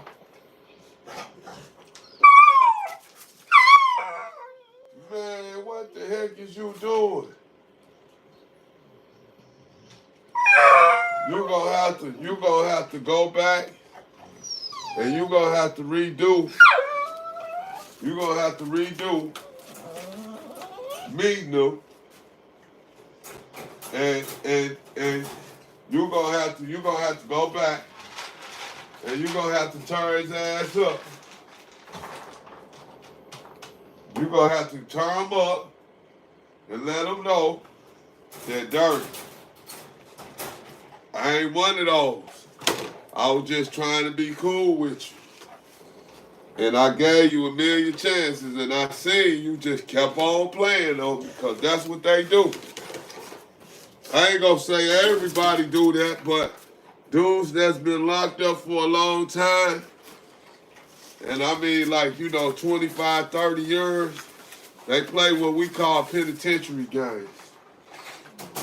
They see if you standing on something, and a lot of the dudes that play the game is the dudes that's rapers and shit. Excuse my language, the dudes that's booty bandits. Them the ones that play all them games, because you get them young dudes coming in there, and they ain't never been in jail before, and they don't know when somebody run the game on them. You know, they green to somebody run the game because they think what dude doing is useless, but the whole time dude just checking out his options, and he sizing you up to see if you can be a candidate for his booty, if you're gonna be one of his booties. You know what I'm saying? He trying to see if you the perfect candidate for some booty. Cause hey, in prison, they could be getting some booty already, but it's just like the streets. Ain't nothing like some new booty. They looking at you new booty. They like, shit, man, I might be able to get him. Cause they already crazy, and you could be showing up signs of you ain't finna get me, and you gonna have to prove to him that he ain't finna get you. Cause in his mind, he finna get you, and it ain't no ifs, ands, and buts about it. In his mind, he finna get you. And you can think he ain't finna try. The one thing I guarantee you, in his mind, he got a shot at you. Just from what he seen, whatever you showed him is what he going by to think that he can get some of you. So somewhere in his game, you responded in the way and you responded some type of way. He feel like you showed him that he can get you.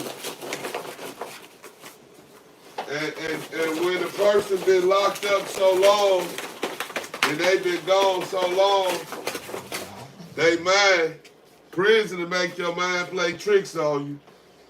And they really feel like you interested.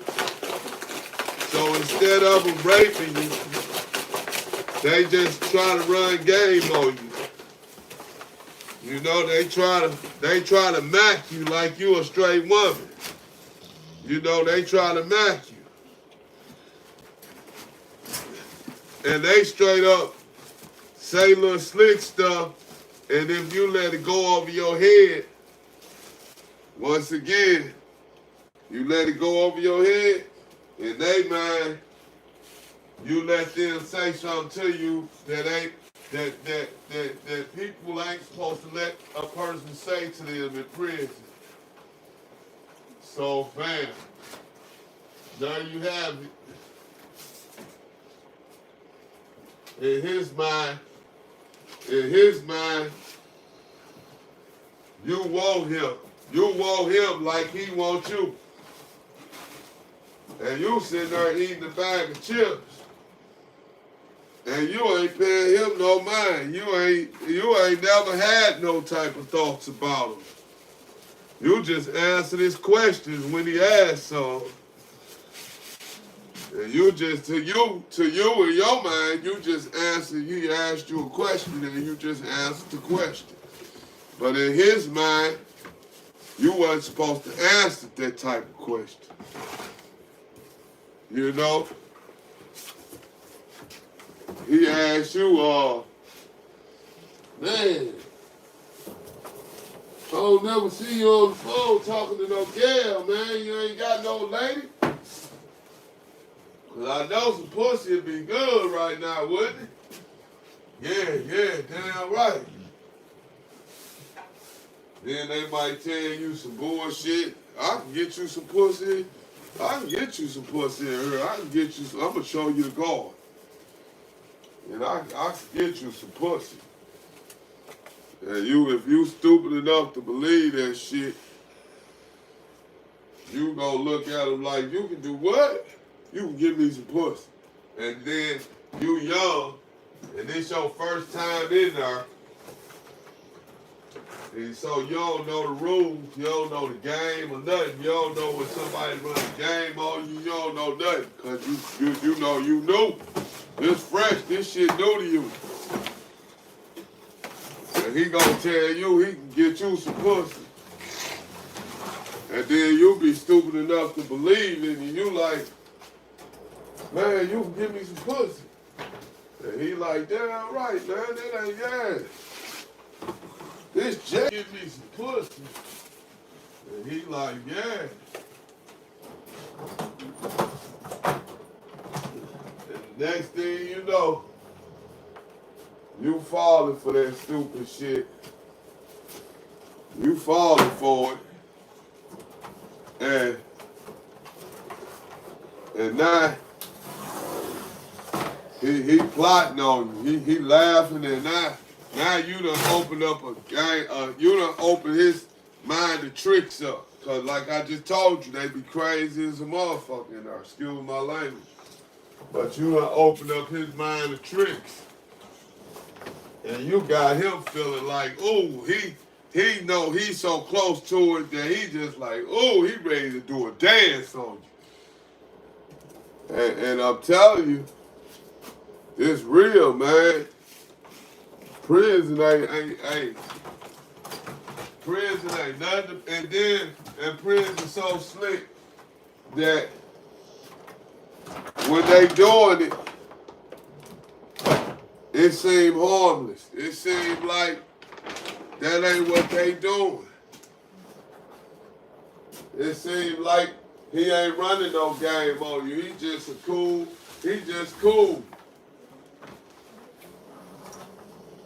And you got people that's done told you, hey man, stay away from dude. Get out the cell with dude. And you trying to tell people like, man, dude cool, man. And they try to tell you like, man, look, you don't know him. That's what he do. And so, you green, and y'all been sharing shit, and now you go in there with him. You go in there with him. You go in there, you go in the cell with him now. People been putting stuff in your ear, and you go in the cell with them, and you look at them, and now you confused because you like, damn, man, this dude been really trying to get me this whole time. He seemed cool. And the whole time, yeah, he trying to get your ass. And you still don't believe it. It come to sometimes people be so crazy that it be right in their face, and they still don't believe. Yeah. It be right in their face, and they still don't believe.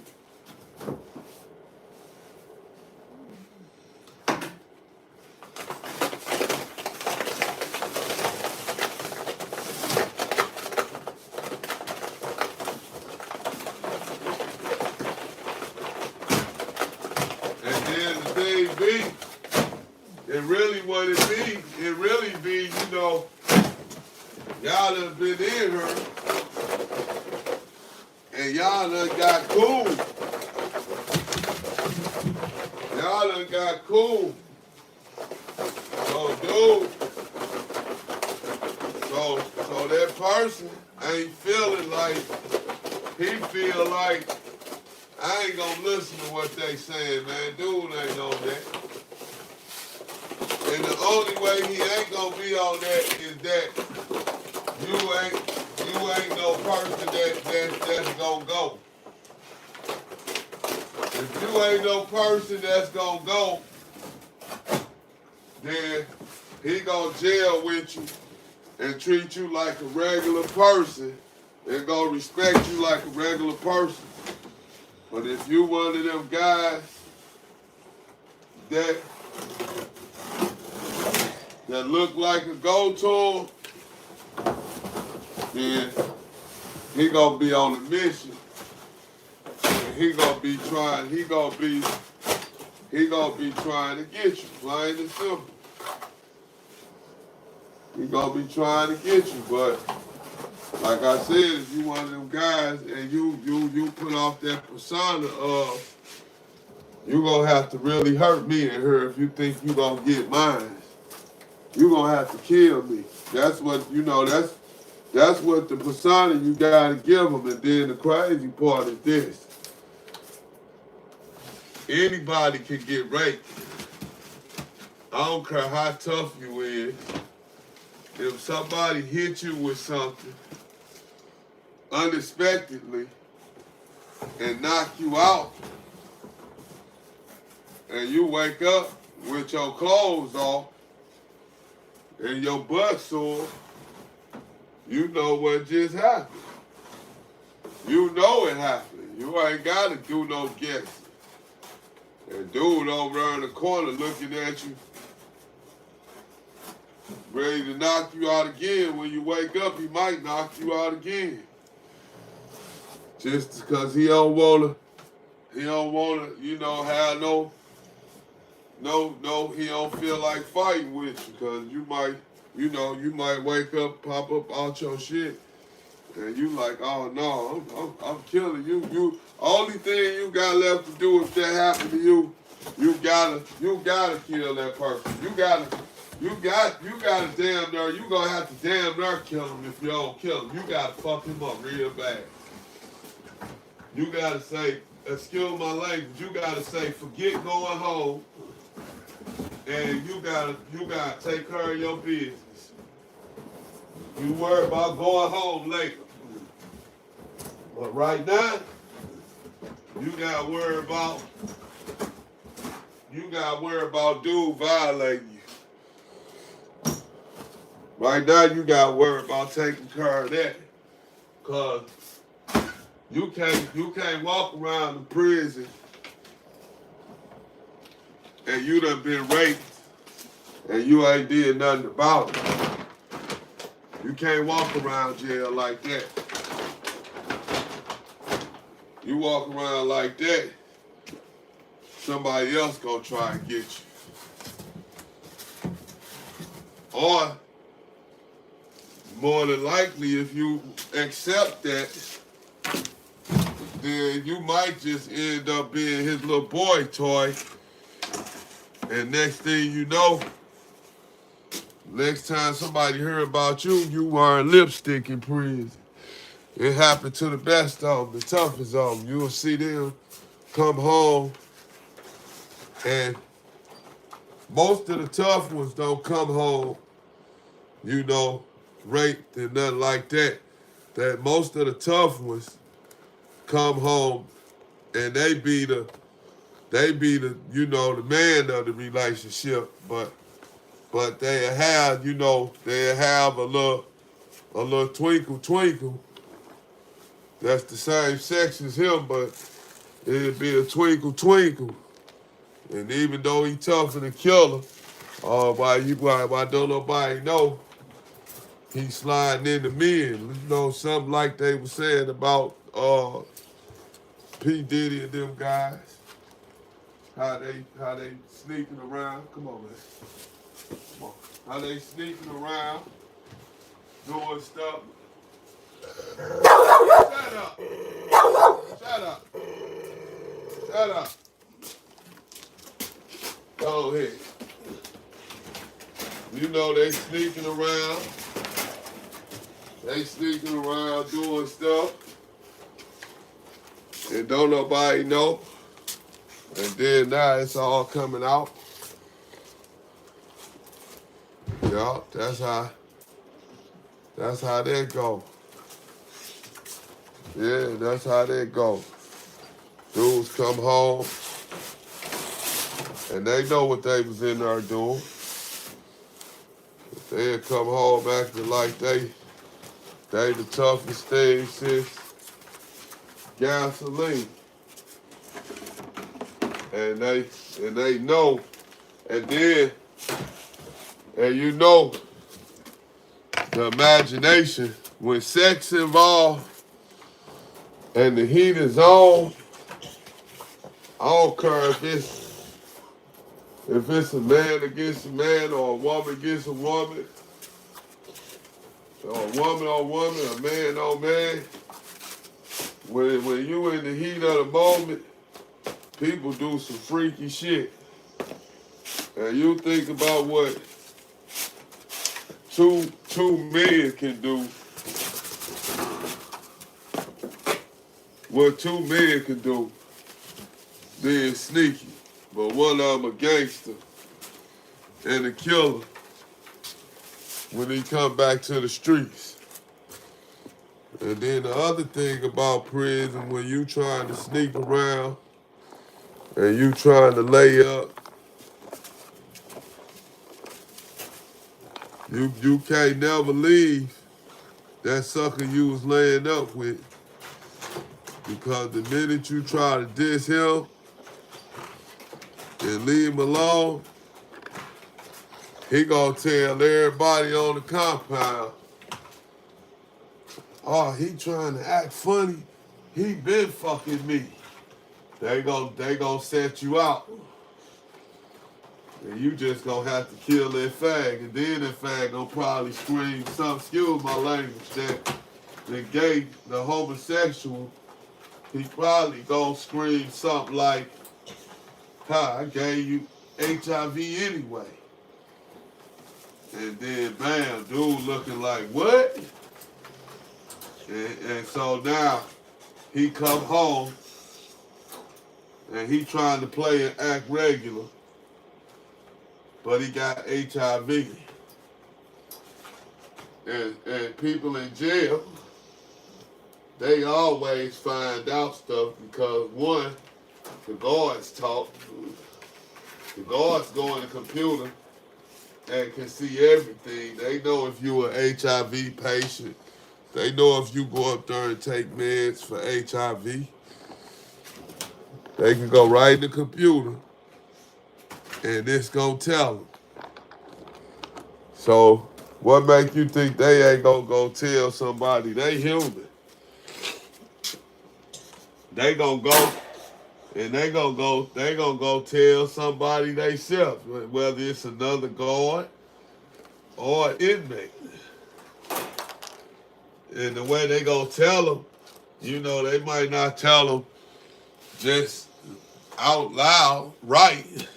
Yeah, he got HIV. You know, they might pull you to the side and like, yeah, man, you know your partner. You know your partner you be running with. You know he got that pack. You know, and then you be looking like, huh? They be like, yeah, you know he got that pack. Cause I'ma tell you, when I was in prison, I was locked up. After I was in there for about 5 years, about 4 to 5 years, starting, I had got all my tattoos done. I got a whole bunch of tattoos done. And like 3-4 years later, after I got all my tattoos done, the dude that did my tattoos, seen him at another camp, and he was in a wheelchair.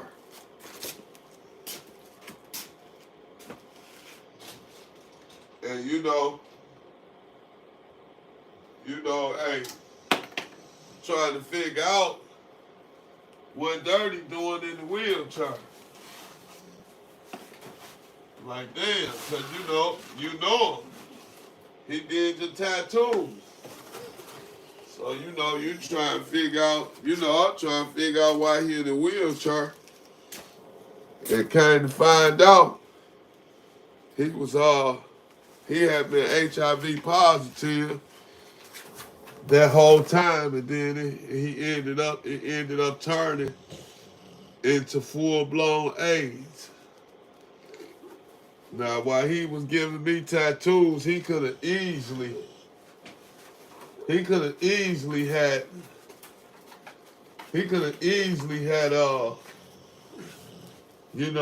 himself with the tattoo gun and then hit me. He could have passed it to me by just using the tattoo gun on himself real quick while I ain't looking, and then use it back on you, because when you in there and you get tattoos done, you find out the person that's gonna do it, and no matter what they say, you always give them your spring, because the spring is the tattoo needle for the gun. You always give them a spring out of your life, yourself. You don't let them give you you don't let them give you the spring, and they don't let them tell you they already got a spring.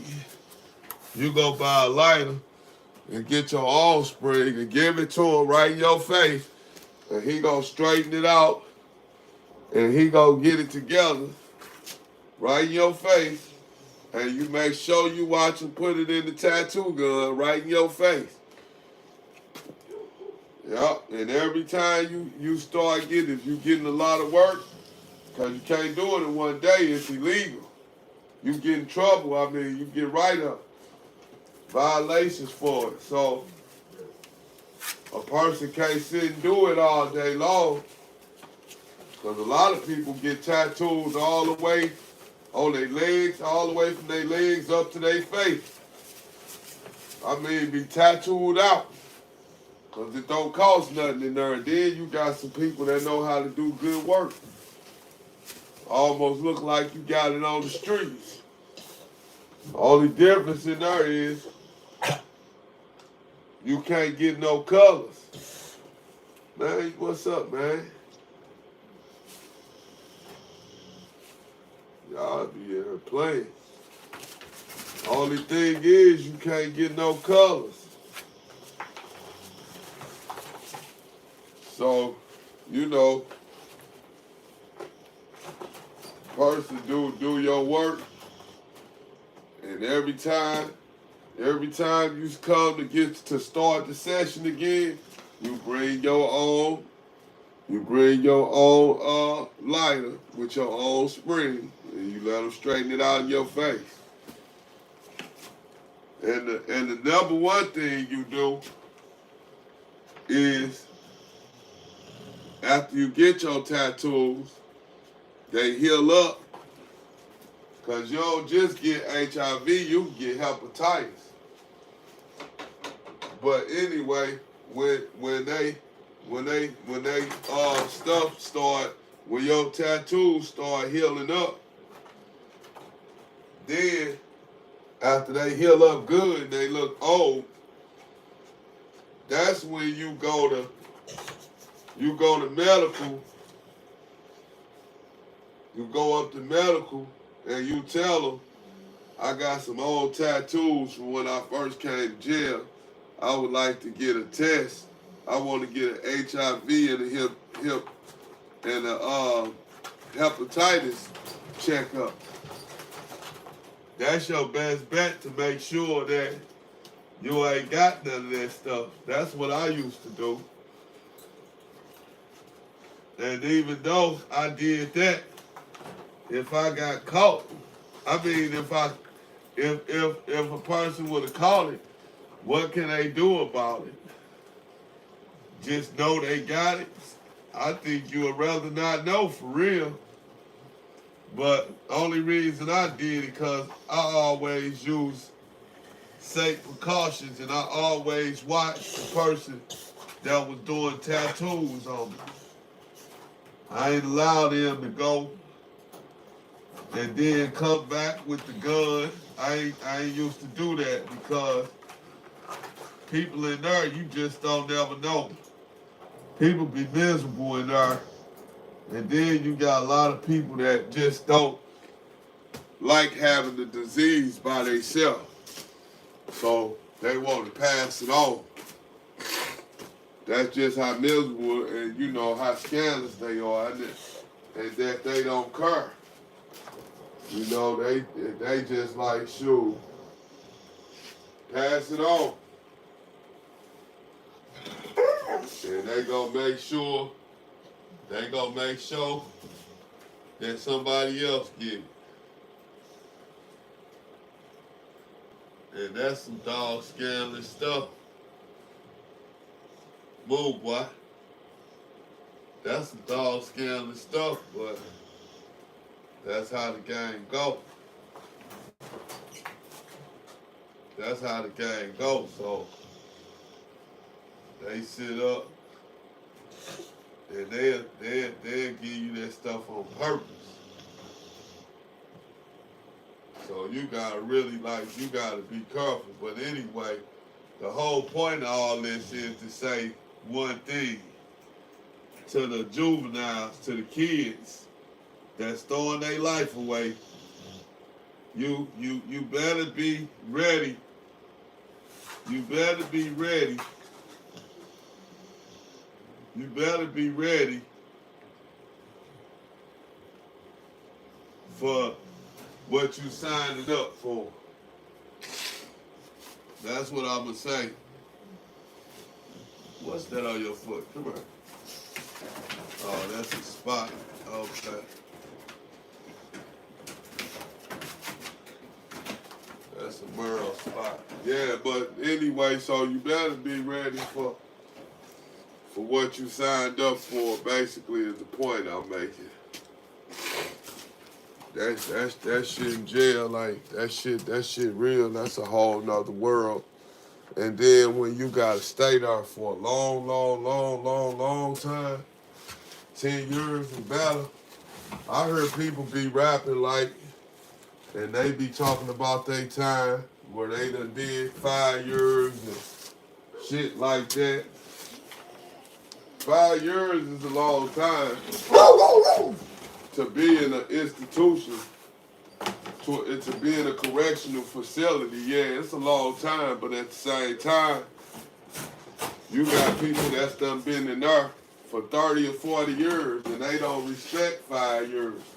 You tell them that you got 5 years, some of them be ready to take your life because they feel like that shit, that's disrespectful to them. Like, I mean, you hanging around and you got 5 years. They like, you shouldn't even be around us. Cause they got certain gangs in there that you can't join unless you got life or better. If you ain't got a life sentence, they got gangs in there that you can't sign up for. It ain't about no Crips and Bloods. It's about convicts. And if you ain't got the time,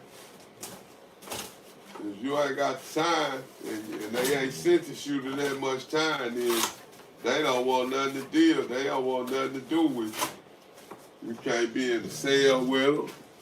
They ain't letting you come in the cell with them. They gonna make you. They gonna try to make you move or get you to move as soon as you get in there. If you ain't got time like they got, unless once again, unless you a real dude. Now, a real dude that's real can get away with anything, like, cause they respect real. So, like me, I had a couple of cellies that had life without. I had a couple of cellies that had 25 years and just started on it. Shit. So yeah, I know firsthand.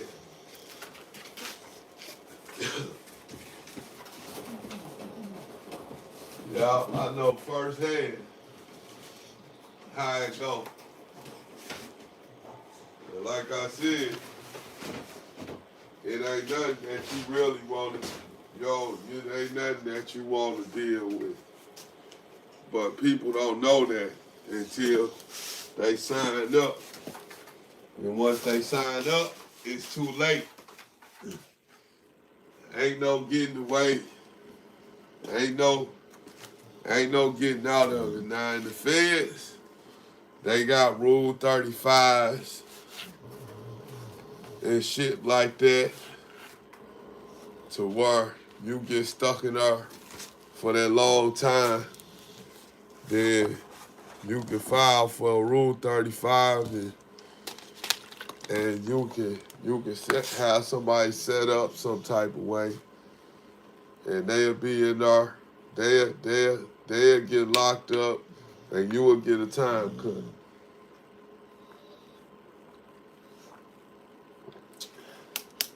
It take time off your sentence.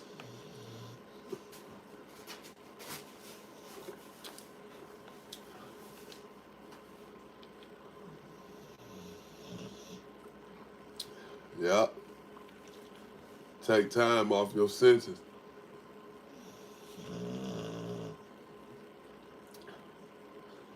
And a lot of people just finding out about this stuff.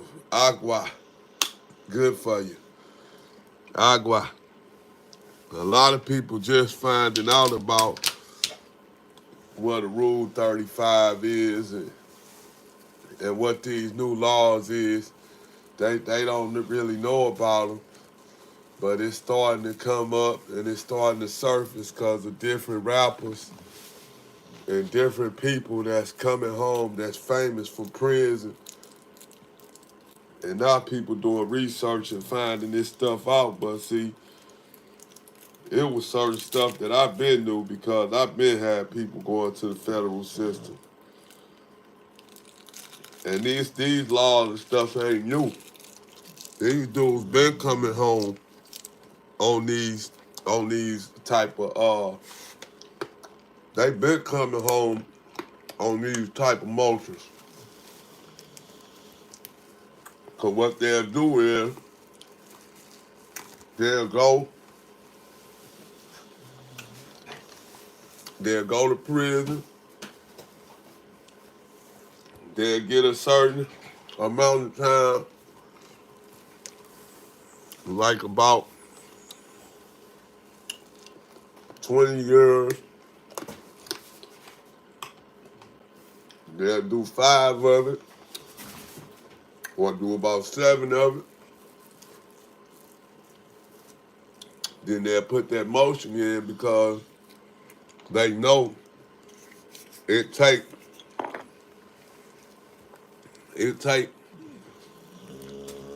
probably gonna take a couple of years for that motion to even go through. So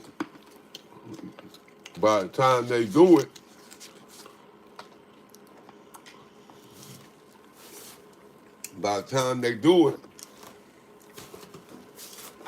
and the motion come through or whatever, by the time they go through, they have 9 years in. And so they come home and they done did 9 years versus 20. But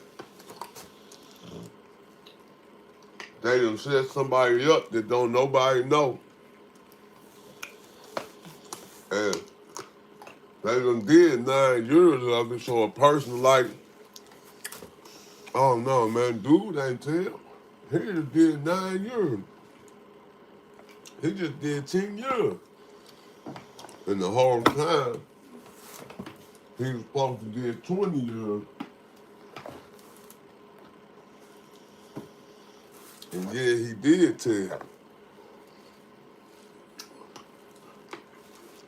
Because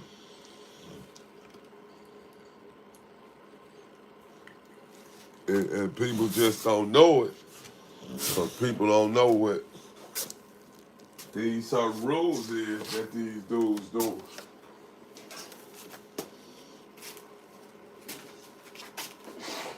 So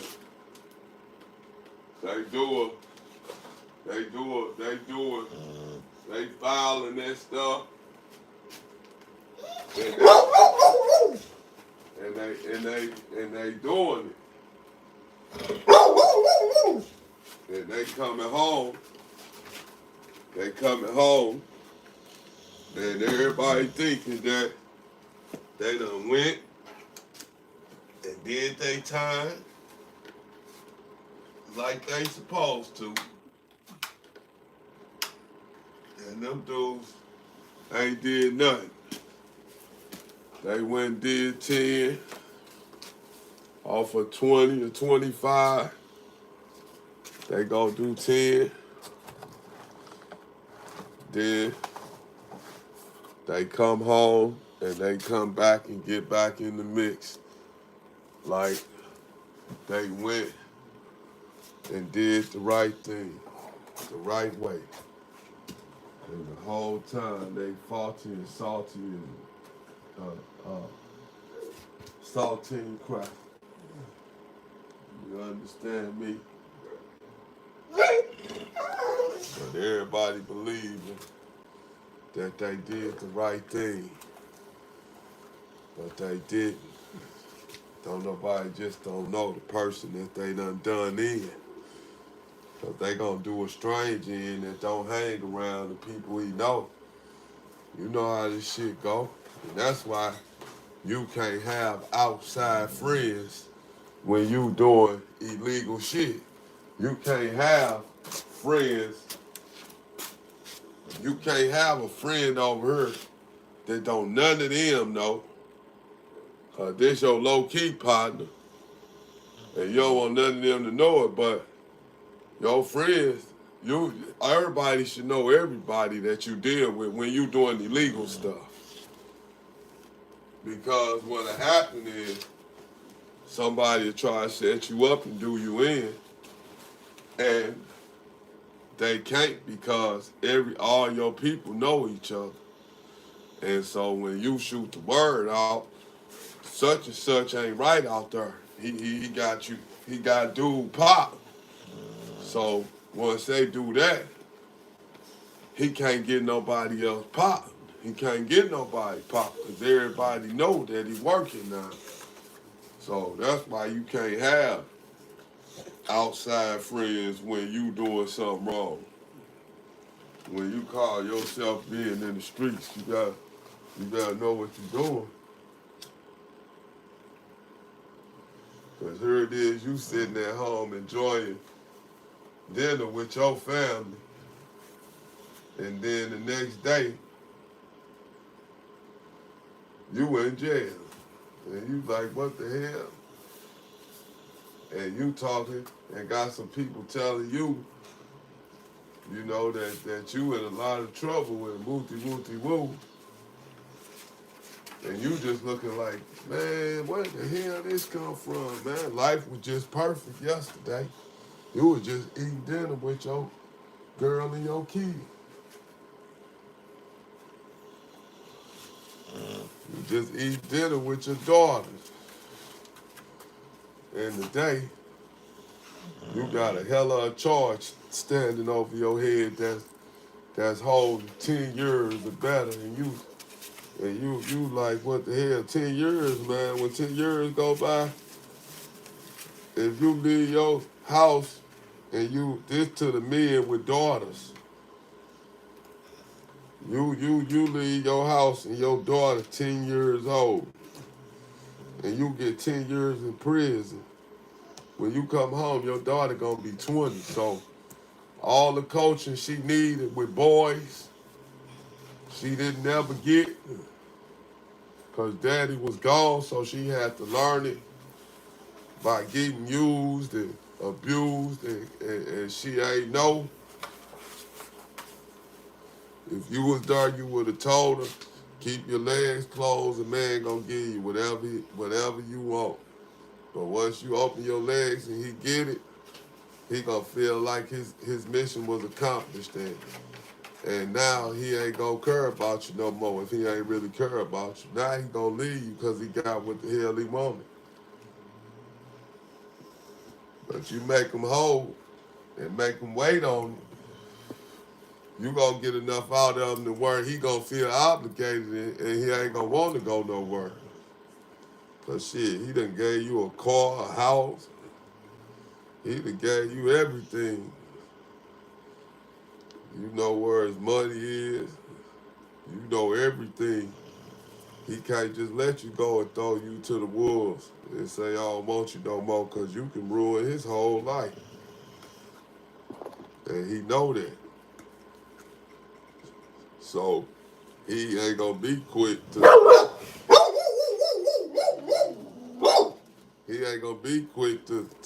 go ahead and leave you alone, because he know he can't. So he gotta do the right thing. Sometimes you gotta make people do the right thing, and sometimes you gotta always be in position and always in play for things to go right, especially when you the head of the household and you've been the head of the household, and then you get cut off. Everybody know when the head go, the body go. That's the game. So Now you gone, and you had a little girl that was dependent on you, or you had a little son. Now your son grow up, he don't know how to change a car tire. He don't know how to change a flat. You know, he don't know how. The only thing he know how to do is roll the blunt. He don't know how to go use no sledgehammer. He don't know how to go work because he ain't had no daddy that made him come out and help him out in the yard, cut the grass and do shit like that. Mama paying to get the yard cut. And got a 15-year-old back there in his room laying in the bed. And because he don't know how to use the lawnmower. And so she know he don't know how to use the lawnmower. Then she tried to do everything for him because he ain't got his daddy. So she trying to replace his daddy with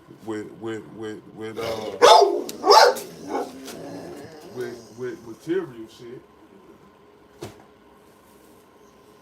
Trying to replace his daddy. Trying to replace his daddy with material stuff. So, you know, that ain't gonna work. That's only gonna work for so long. And then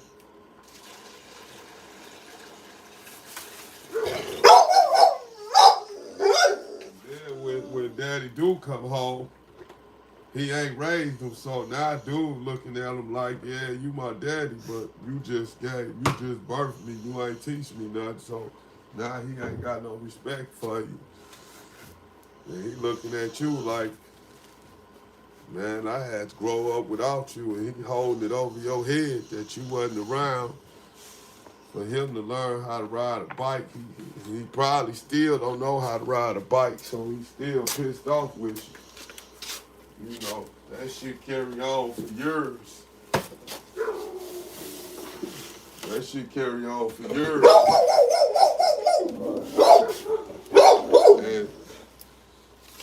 And you know, you be like, you be messed up about it. But it ain't nothing you can do about it, but feel messed up because you wasn't there to take care of. You wasn't there. Shit. You wasn't there. You could have been there, but you chose what you chose. And so you ain't there. And some people get a good enough run to where they child, you know, get grown while they out here. But then something happened to you after you grown. And so now you grown, and something happened to you. It got the same effect. Believe it or not, the effect's still the same. It's just you older now, and he left at an older age. But you look up, old dude in jail, you 18, you know, you 18, not 19, but your old dude still gone. And guess what? He needed you to push him through college because mama can't make him get up out the bed like daddy. Daddy coming there, hey, get your ass up, you going to college. Mama coming there and tell him, hey, you going to college. He look at mama like, man, get out of my room. Close my door back, mom. I'm on the phone, mom. Some mamas don't go for that shit, but shit, most of them can't do nothing about it because motherfucker done got too big and too strong. So he don't respect mama because mama can't handle him. Mama can't make him do shit. But that's how our families break down. That's how our families did. Your daughter, you come home from jail. Every time you do a year in jail, every 2 years in jail, you a new granddaddy. You got a new grandbaby. And you like, what the hell? Yeah. Motherfucker daughter just steady having babies. They popping out her ass. Got 4 baby daddies. Hey, big boy. Your water right over there. I know you want some.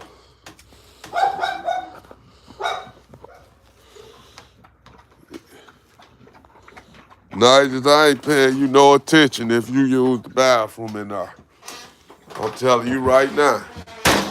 If you partied in there, I ain't got no game, no rap for you, and I bet you did. I knew it. Nasty, nasty, nasty. And that was on me, because I ain't put the damn thing back in the damn cage. And you done shit it again. You just shit. Like you, excuse my language, but you use the bathroom like it ain't no tomorrow. And you wagging your tail like it's all good, like you did something right. You fucking up. You gonna make me, boy, I'ma throw your ass in the trash can. I'ma straight up throw you away. Cause you be doing too much. She just used the bathroom all in there like they gonna look at me and wag her tail like she done did something good. You ain't did nothing good. You messing up. Trying to hold on. I can't believe that though, Nigel. You really, you doing too doggone much.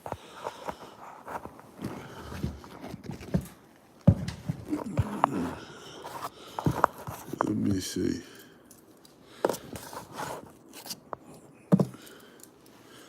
I gotta wash this down. Boy, you get on my nerves. I ain't lying. You really getting on my nerves. And I don't only imagine how much you gonna walk through it. And you think I'm gonna send you outside so you can just drink. No. Cause this too much. This too much, man. This your 3rd time in an hour and a half using the bathroom there. That's crazy. That's crazy. Every time. And just cause I think you do, don't try to come running your little ass out of here, cause I ain't playing with you, cause you getting on my nerves. I really want to take you and I want to beat your ass so bad, cause you just don't know. You get on my nerves with this shit. Hold on, cause you going outside. We ain't running through the basement. Go get your punk ass out there.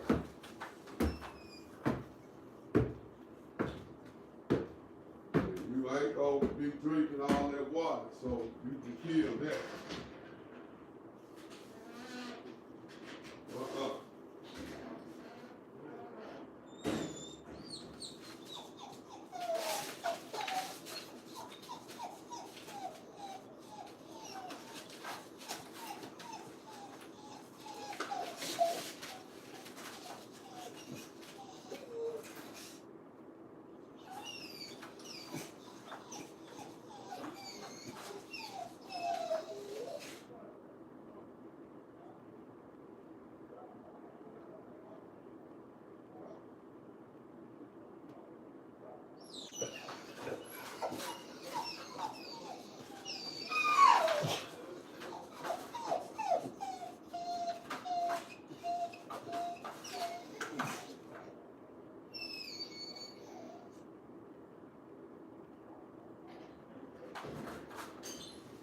Get back.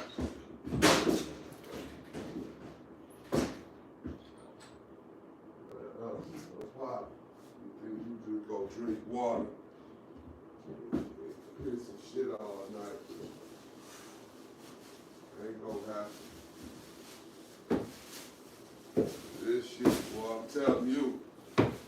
When she used this shit stink. She stink like a motherfucker, man. Shit stink. And she just shit it. Gotta clean this shit off. Puppies. And she smeared the shit. They do that. I mean, man, come on. I tell you, alright? Buy your kids no motherfucking dog if they don't like to work. You gonna be buying them this shit, and you gonna be mad as hell. You gonna be the one cleaning up the dog shit. I'm telling you right now. Don't buy your kids no puppy because they beg. I want a puppy, I want a puppy. Don't do it. I don't give a crap how cute that puppy is. That puppy doodle. That puppy bubbo. And you got a little one that don't want to do nothing. All you gotta do is see if they do their homework without you telling them, then they might be able to have a dog. But if you gotta go make them do their homework, you gotta make them clean up their room. Don't buy them no dog. Don't be no damn fool. Do not be no doggone fool.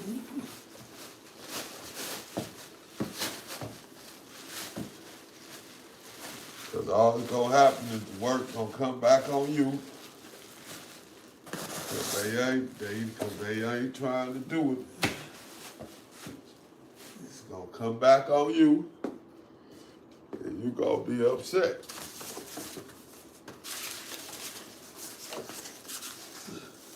It's just like right now. She done used up every piece of cardboard that I had down her. She done used. And I had a whole bunch of them.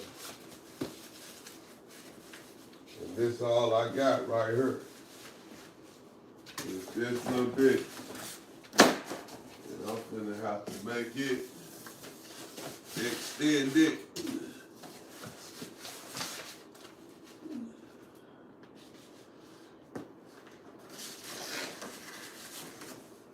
Gotta extend it.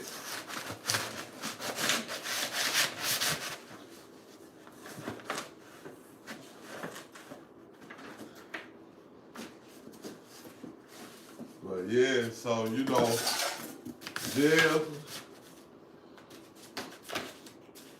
to the people that don't know, it's real. And then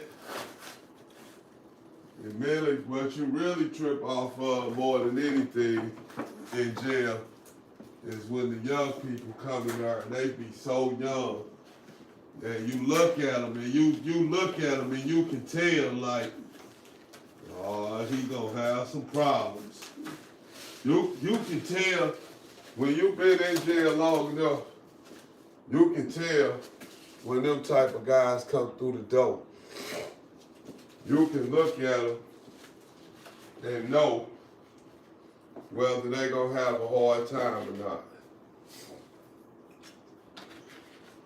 You can look and tell, you can tell and be like, you can look at him and tell like, man, he gonna have a hard time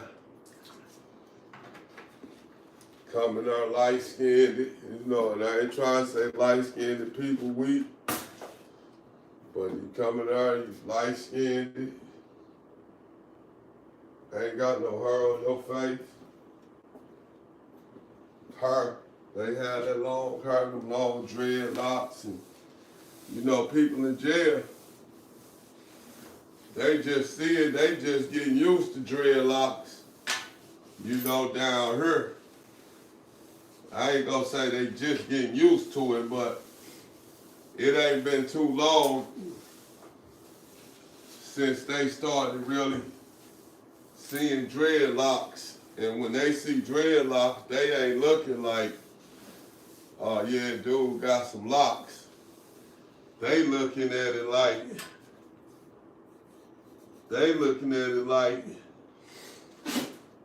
dude, he got got long hair. He got long hair. And if it was hanging down over his face, instead of being in a certain style like he got it, if it was in a ponytail, that's how they thinking. If he had it in a ponytail, he'd really look good. See, that's how they thinking, and they like, they trying to imagine you. They trying to imagine you looking like a woman in their mind. They dressing you up like a woman to see if you a good candidate of being one of their little toys, or being one of their candidates. You know, they looking to see if they can run some game on you and trick you out of something, because they got all type of games, man. I seen a white dude one time. He had came to jail with me on my first time in prison. He had came with me on the bus to the prison, and so we was shackled up together. And we ended up in O&O together. We ended up in the same area, so we knew each other from the bus, so we used to talk and stuff because we was cool. And he started going out after about 2 weeks. He would leave and come back. I mean, after 2 weeks, he'd hit the yard and stuff, and he'd come back, and he'd just be looking lost. And I used to be like, then he'd go to canteen, and he'd go by his canteen, and he'd come back with a big old bag of canteen, and he'd have about 2 cartons of cool cigarettes. He'll have Taylor cigarettes. A lot of people in there smoke rolls. Because if you got Taylors, then you doing it big. If you smoking Taylors like Cools and Newports, then you doing it big in there. That's a sign of doing it big. When you don't smoke rolls, you just smoke Taylor cigarettes. I mean, your people send you a lot of money. And he was bringing back 2 cartons of cigarettes every week from canteen. And so he asked me for a cigarette one day on store day, and I was like, man, you just had 2 cartons of Cools in your bag. What you mean give you a cigarette? You just had cigarettes. And he'd tell me, oh, I owed them out to somebody. And I'm like, you owed them out to somebody? He like, yeah, yup, I owe them out. And so I understand that. So I let him know, dog, don't make this no habit. And you coming back with cartons of cigarettes, shit, you need to give me a cigarette. So, I told him what I told him. And with us being cool, he used to go to child with me all the time. He'd walk to the child hall with me. And I never knew that when he was walking with me, he was using me to look like protection. He was using me to look like he had, he knew black people. That's how he was using me to look like, he had somebody in his corner that, that could take up for him or whatever. And so one day we was in child eating, and while we was sitting down eating, a black dude walked up to the table and walked up to me and said, hey man, I was like, what's up? He was like, man, you gotta quit sitting with dude, cause dude making you look bad. And so, I say, huh? He say, man, dude making you look bad.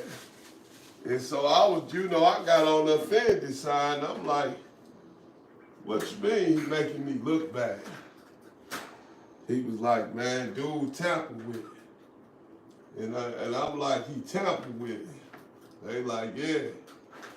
I was like, I said, man, get out of here, man. I said, this dude ain't tampered with, man. And they was like, OG, he tampered with it. And so I'm like, okay.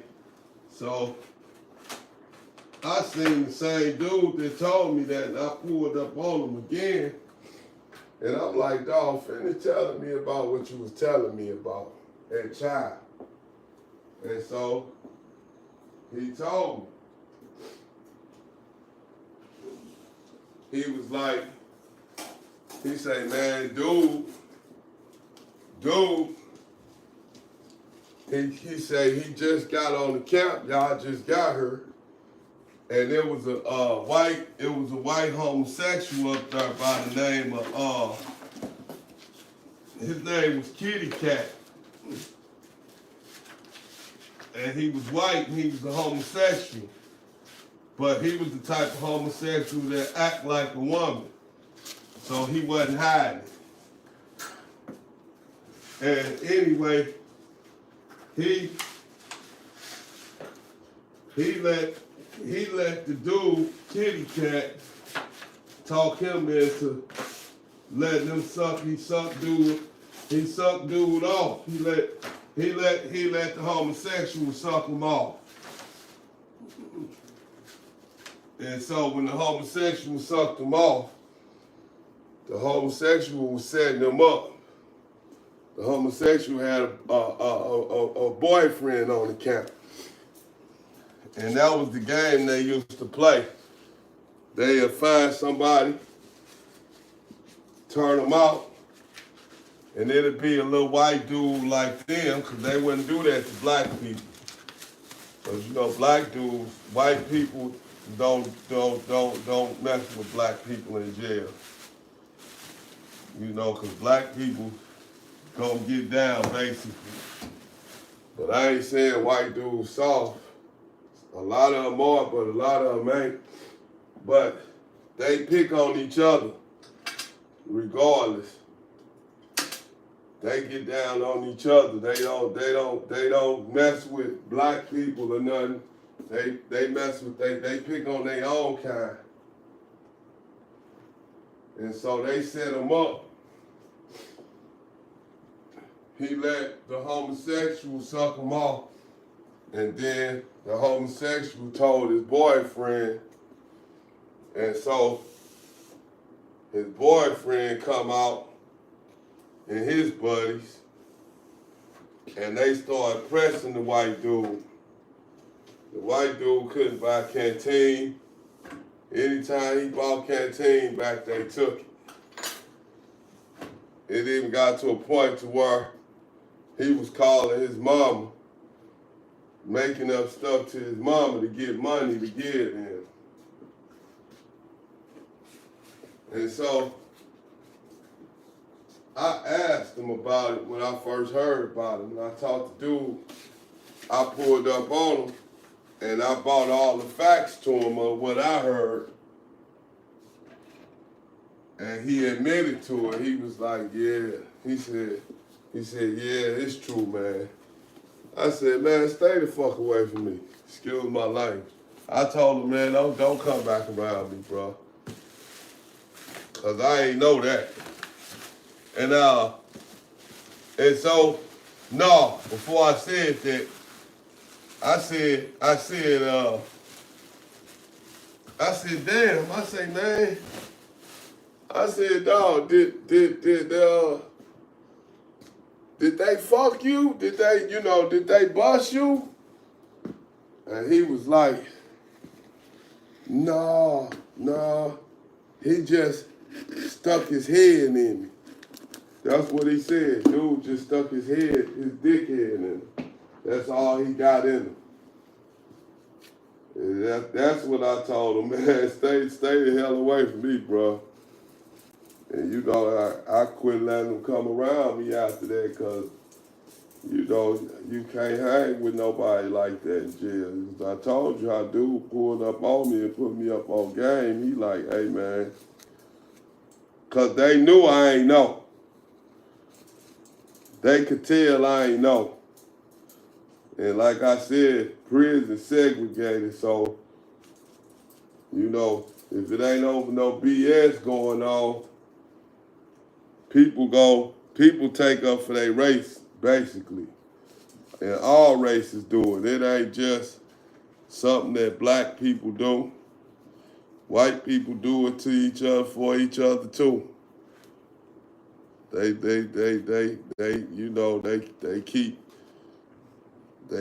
everybody keep their people on game, because if they don't, they know their people can fall victim to who knows what. So that's the way prison rotates. When it come down to race riots and stuff like that,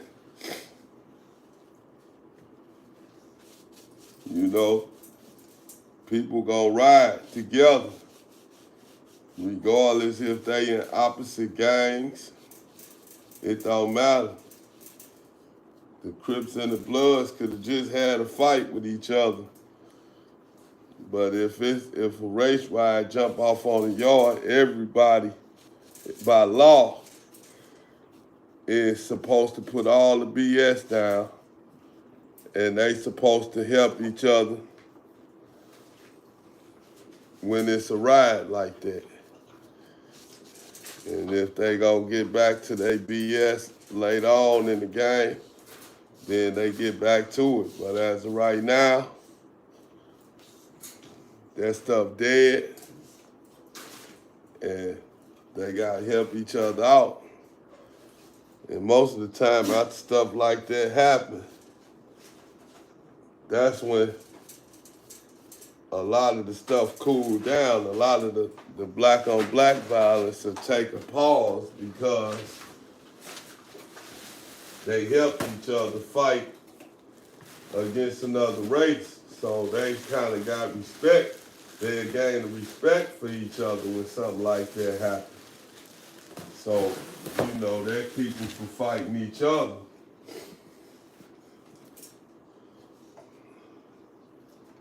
And yeah, but prison it's just a heck of a life. And if you ain't never been in it, you gotta straight up, once you in it, you really gotta learn how it operates. Because if you don't, you fall a victim to a lot of different things. You gotta even know how the guards move, because the guards will trick you out your life in there. A guard will sit there and call you a nigga because he know he can do that, and then you feel like, man, he called me a nigga, I gotta put this work in. And you put that work in, and then you get more time. It's like and then you couldn't avoid it. You had to do it. Because, the cop called you a nigga.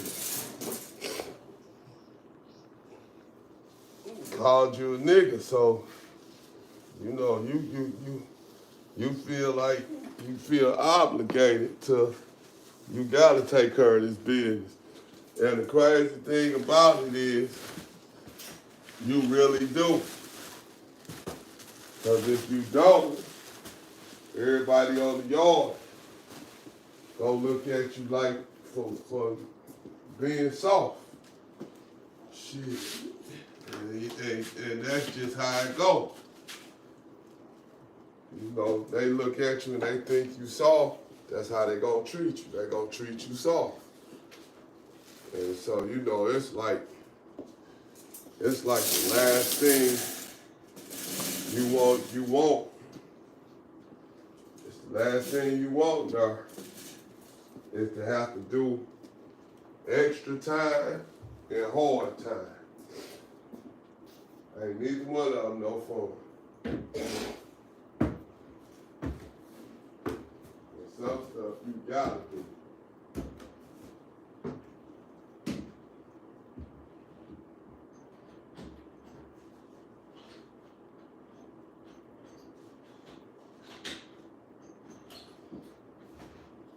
Come on. Come on, Diego. Bring her down. Go ahead.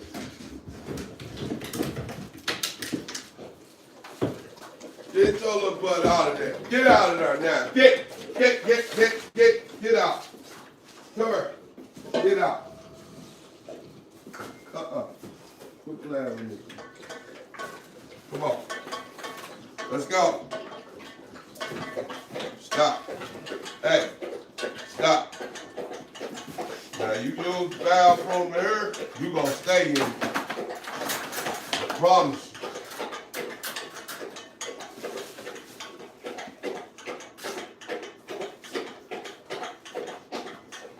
Go to your room, Diego. Let's go to your room. Come on. Go to your room. Go. Go.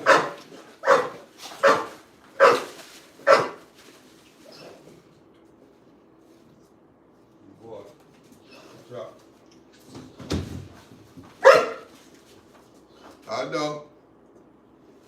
I know. I understand. I know. You wanna go back outside at night? Bet you do.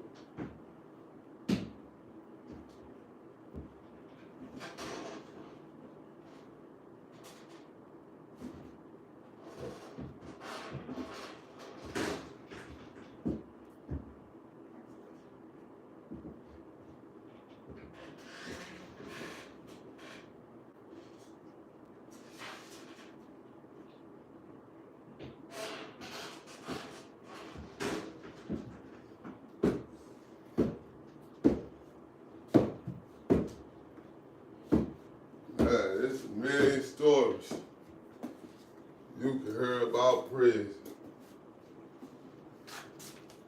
You know, I would touch on, I would talk about the way that they get drugs in prison, but I ain't gonna talk about that on the fact of I don't know who listening and who watching. And that's how some of them guys survive and live and take care of their families from there.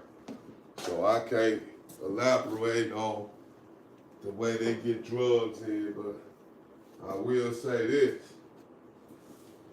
The biggest way they get drugs in is right there through the guards, through the system. Yup. If you ain't got a guard to bring it to you and you getting it in, then you a mastermind. You a mastermind if you getting drugs in prison without a guard doing it. You really gotta be a mastermind because it's hard to get drugs into a prison. You can get them in They know a lot of people getting them in through visiting rooms. And the only reason I said I wasn't going to elaborate on it, but I could talk about that because they catch people doing it all the time. They done caught 1 million people trying to get drugs through the visiting room. Whatever the dude selling it did wrong, talked on the telephone, he did something wrong, or he was going to get it on visit and was selling it to inmates his own self, so people knew his business. He had to been doing something wrong. And most of the time, that's what it be, more than anything else. A person, talking on them phones, or a person going to get it on a visit and selling it themselves. They selling it and going on a visit to get it. That's like suicide. You can't do that, darn. That shit too small. It's too small in there to do that like that. It's cameras 24/7.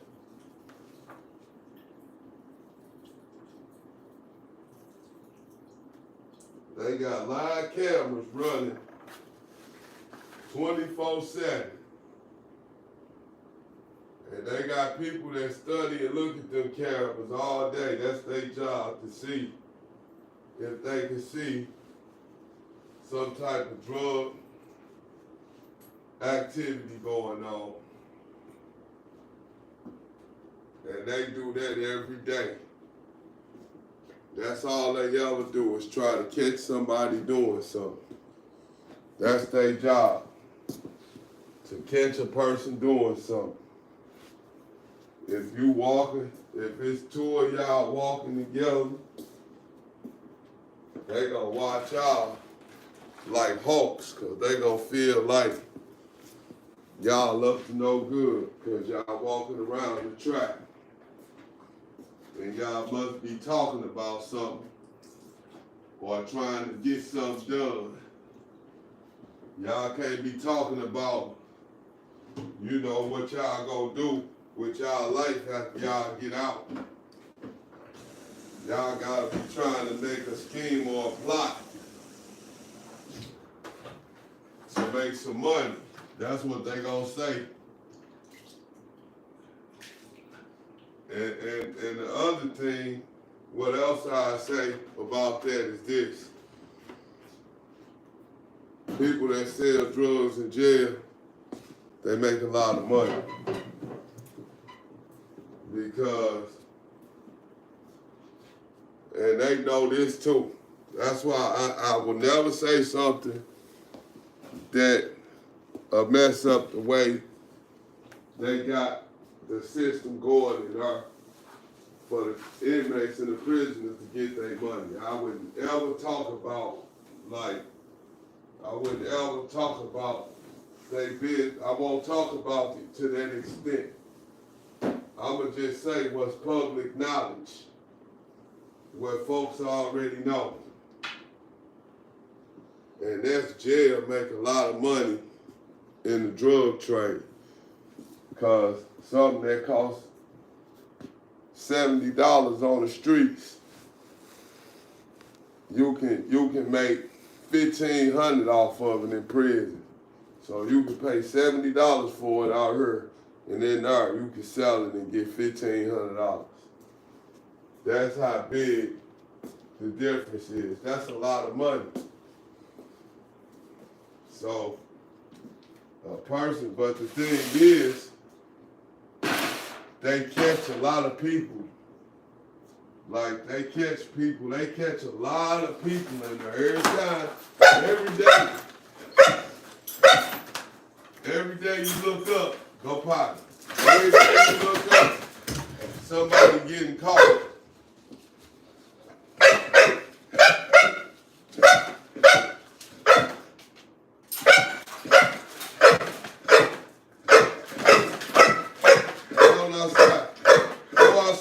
question?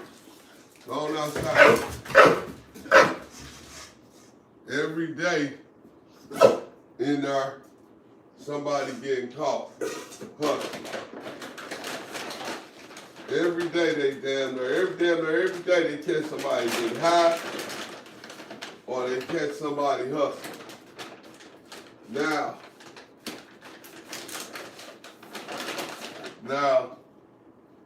the thing about drugs in prison too is this.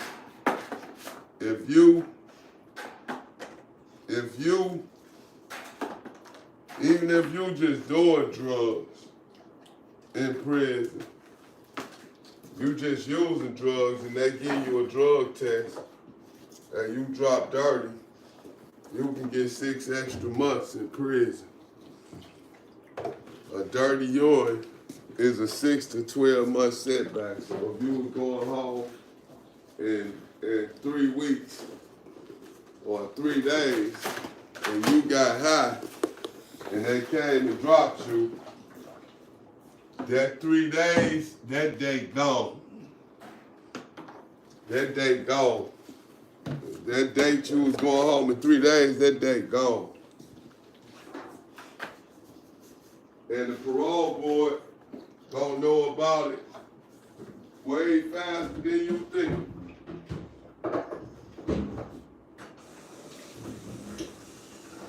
Well, the parole board gonna send you an in-house letter, an in-house mail letter that's gonna tell you your new date and everything. And you'd have had 3 days left, and you drop dirty. Before you go home in that 3 days,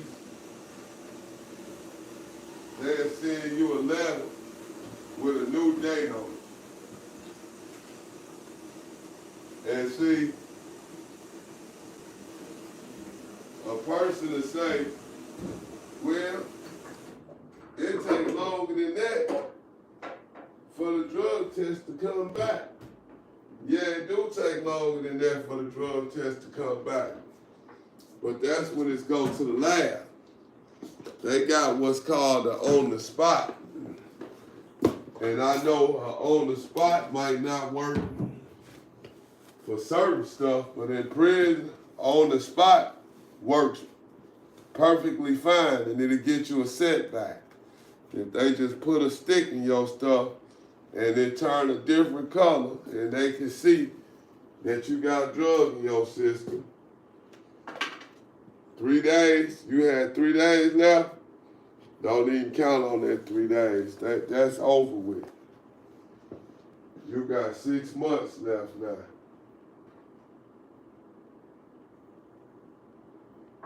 Yup. You got 6 months left now. But they gonna send you a new date. They gonna send you a new out date. And you gonna be sick because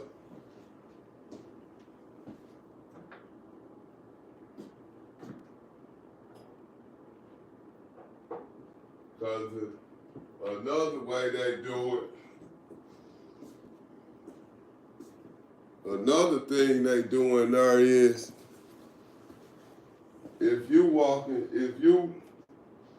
okay, they got K2 in prison. Get in the house, y'all, let's go. They got K2 in prison. And it's not a drug test that they can give you for K2.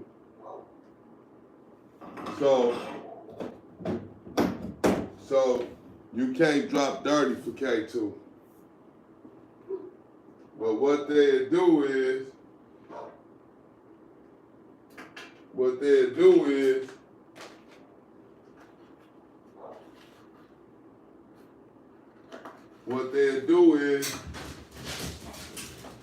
if you look high, if you look like you high, they got what's called a visual dirty. Meaning that if you just look high to them, if you just look high to them, they'll give you a visual dirty. And the visual dirty is simply the guard look at you and say you high. And it ain't nothing you can do about it. It ain't nothing you can do about it. And get on in there. And they, your Queen, on to yours. It ain't nothing you can do about it. And they still give you a 6-month setback just because the guard said you was, his opinion is you was high. That's his opinion. He seen inmate such and such, and he believed inmate such and such was high. And that's good enough for you to get a 6-month setback. So if they don't like you and they want to set you up and they want you to stay there a little longer, all the guard got to do is just say, well, he looked like he was high to me. And that's it. That's all you got to say. And now, you there for 6 months longer than you were supposed to be there for. Oh, be quiet.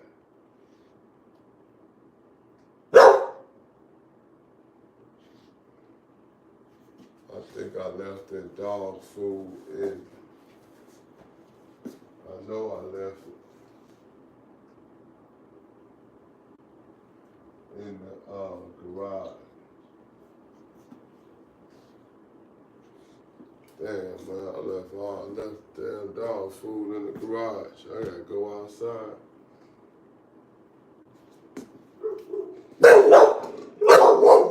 Here I come, Red Dot. Red Dot wants some water. And I gotta go get him out and I gotta get him some water. But anyway, so yeah, if the guard don't like you, the guard can look at you and say, oh yeah, come with me, cuff up, you high. And put you in handcuffs and take you straight to the hole. And now you got a 6-month setback because this man said you, in his opinion, you was high. And the shit sticks. You ain't got no fight. Only thing you can do is call on the phone. And you can't even call on the phone because they put you in the hole. And now they got tablets that you can email, but they got so much control. They got so much control in there that they can restrict your emails. They can restrict your tablet to where you can't use your tablet, period. Because they done gave everybody in jail a tablet where they listen to their music and watch. I don't know if they can watch movies yet, but I know they can look at books, read books and stuff like that, and play games on it.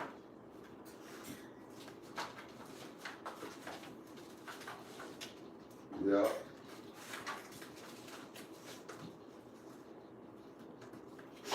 They can play games on it. They can read books on it. There's different things that they can do on it.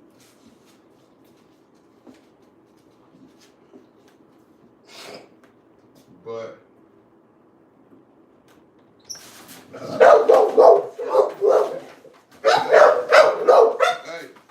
hey, cut it. Stop. Hey, I said stop, man.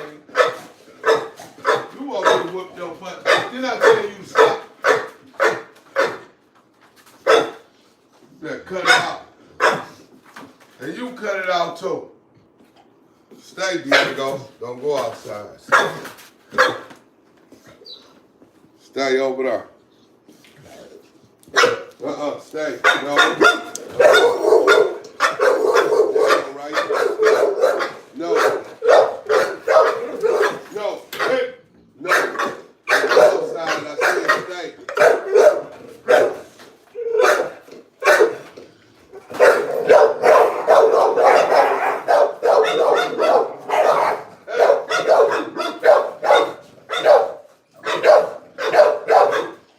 Hey, shut the hell up.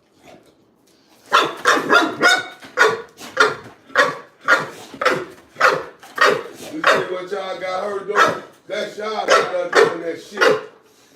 Stop, girl. Cause you so damn immature, you a puppy. You don't know when to stop. See how they stop? And you keep going? See, that's the difference between a dog and a puppy. She a follower right now. So she started, and she ain't got no turn-off switch. But with her being a South African Mastiff, she's more aggressive than they are. Cut. Cut, girl. I wish you would bite me. You bite me, I'ma hang your back. Say, hey, stop. Stop, girl. Cause you already know I told you, if you bite me, I'ma hang you.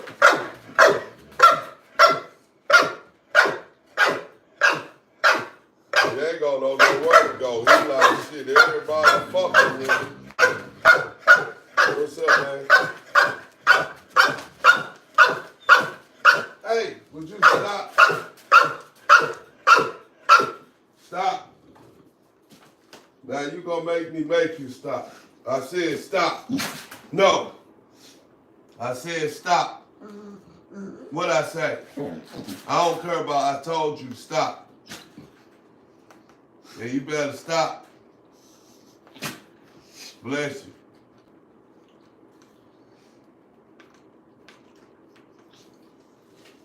Don't look up at me.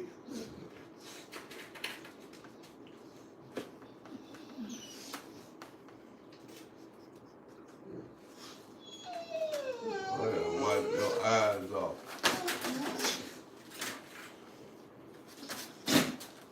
Lay back down. Come on, down. Come on, girl. Down. Down. Come on, down. Come here, girl. Come on, down.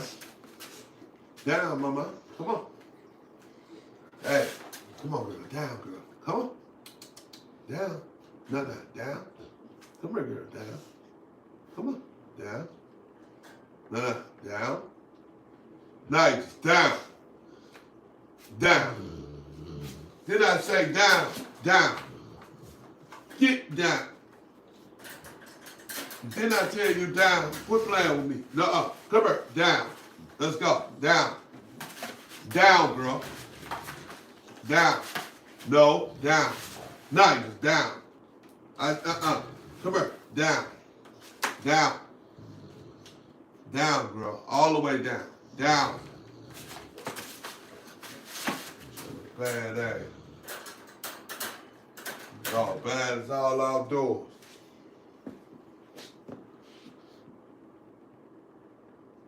One day she'll jump rope, and the next day she won't.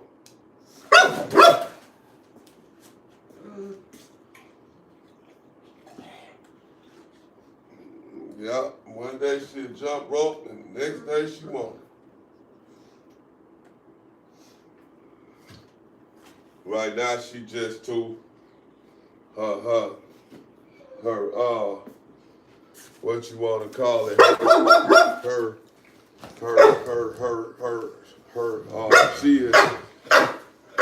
she distracted right now.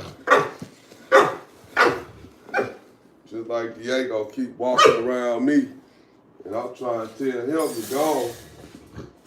Move, Diego. So I'm gonna put this cage in front of him now. He can't come in here now. See, he ain't gonna try to come in there. I got it blocked off. my section off. Get out my VIP section. And then this dog, the dummy right here, she just gonna keep barking. Here you go. Go outside and get some water. Come. Go. Go outside and go get some water. Go.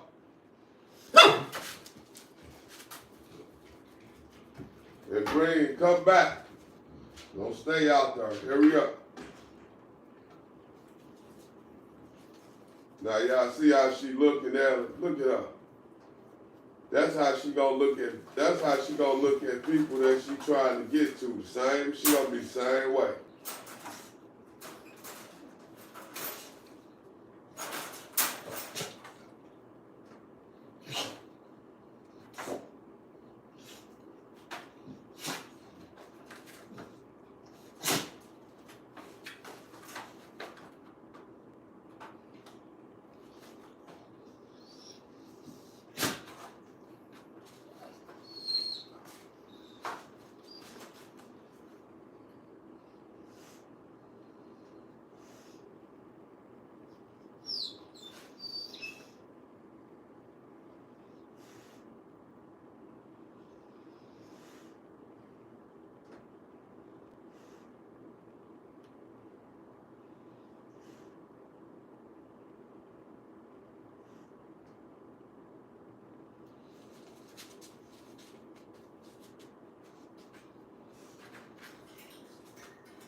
Yep.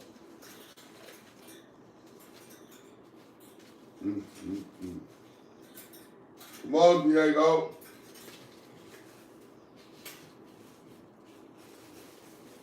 Let's go, let's go, let's go.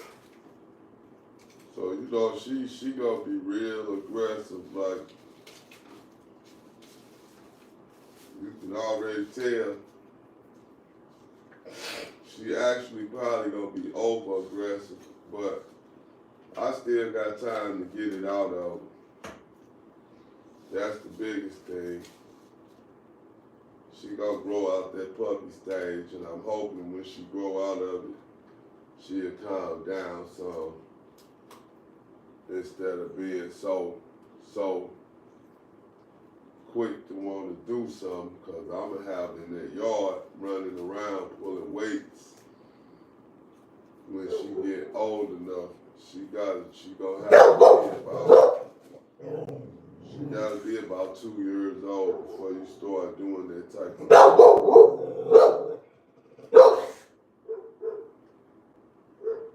Y'all done? Queen, you done?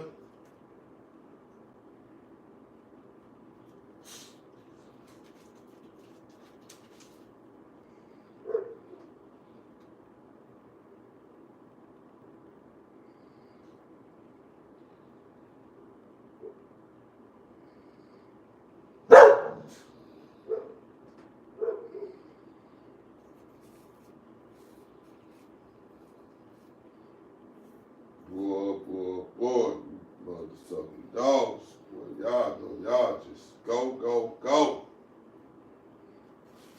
Always into something. But that's alright. Cause y'all gonna get it together. Y'all remember these. Well, my big dogs already trained, people already know that on the chat line. All my dogs trained, and then the ones that ain't, they not trained I didn't give them no basic training, but my dogs that ain't big, it's not that they ain't trained. They more stay on the schedule. They schedule dogs. They know every time I'm coming to get them and open that door, then they know they be out there for a while. I'll lay down. You might forget about it.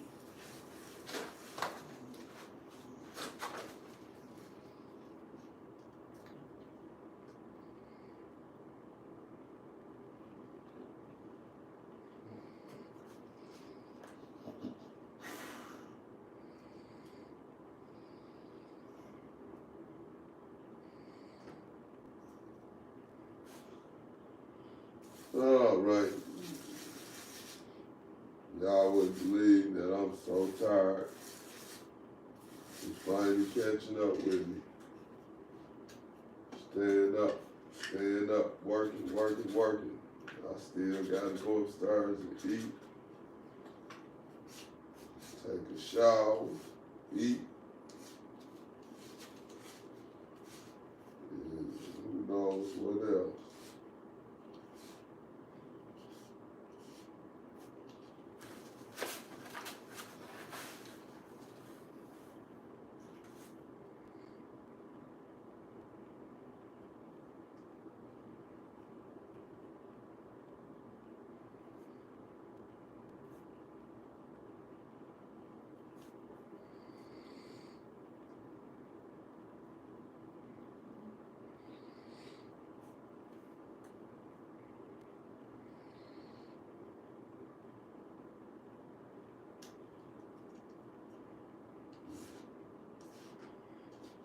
Well,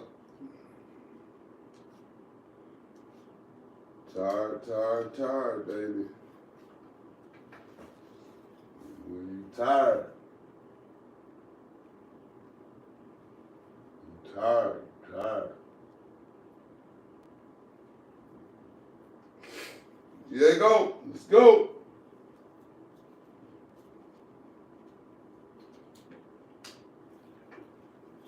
Come on, Diego.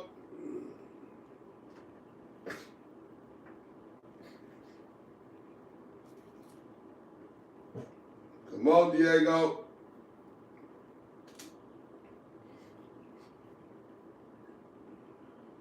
Come on, Diego.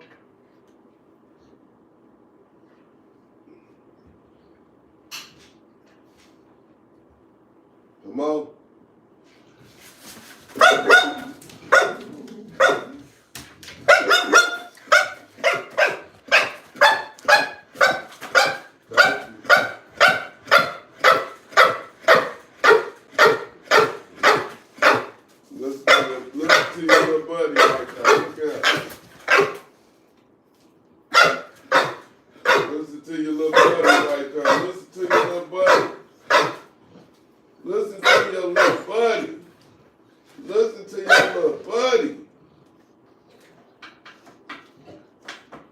Listen to your little buddy.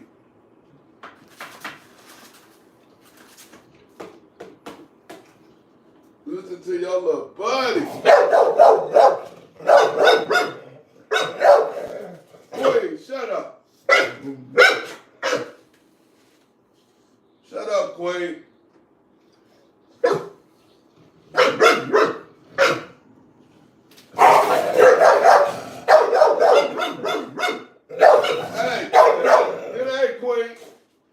Queen, sit your ass down. Sit down before I bring the stick over there and beat your butt. Sit down. Queen, I said sit it down. Hey, sit down now. Hurry up and sit down. Sit down. Now you make me come over there. You better sit down, Queen. Queen, sit your butt down. No, I said sit it down. You want me to come over there? Sit down. Sit down. Okay, you gonna get tough with me too? You better sit your funky self down and quit playing with me, little girl. I tell you to sit down, you better stop playing. You know damn well we don't play like that. Act like you ain't gonna do what the hell I say, you got to be crazy. You got to done lost your every last little bit of your mind. Shit. And you better stay. Bark at him again. Because you ain't going to do nothing because I'll open it up. You ain't going to do nothing. So you might as well stop at all the front. There ain't no future in your front.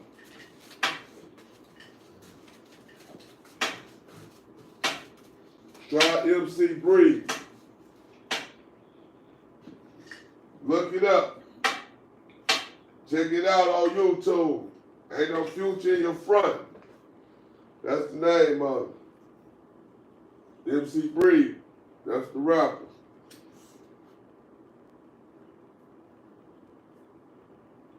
If that's all you doing, you ain't trying to do nothing with him.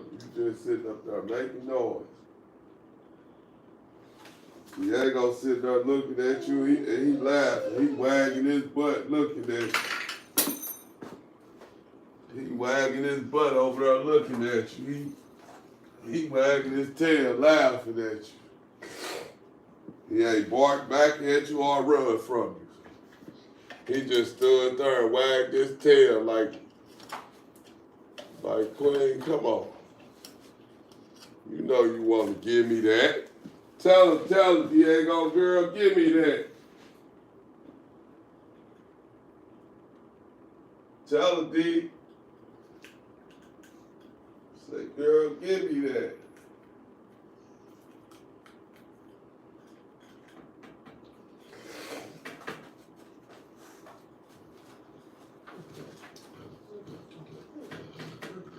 Tell her, Diego.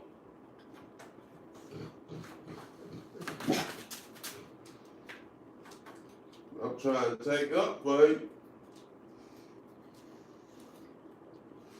Next week.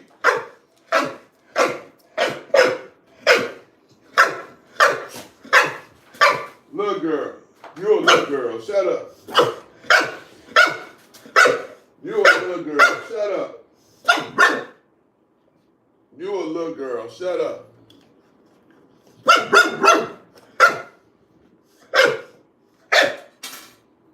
You a little girl. Shut up. Watch out, Diego. Move. Come on. Move it. Move. Move. Get my VIP. Get my VIP.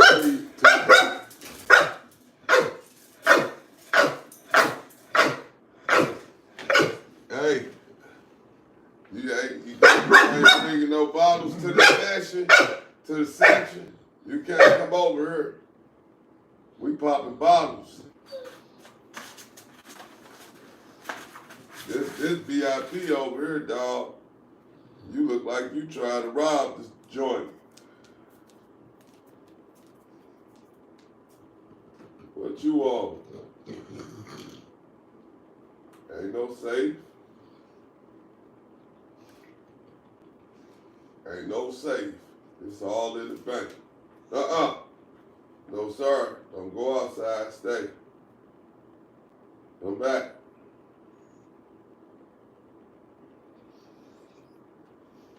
What you doing? Thinking about it? I said come back. Come on. Get down here. Come here.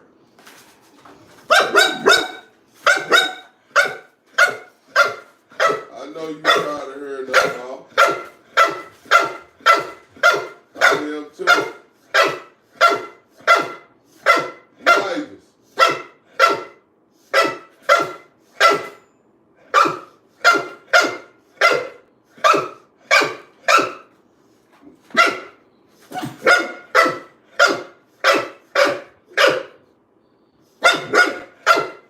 She want to get out and play with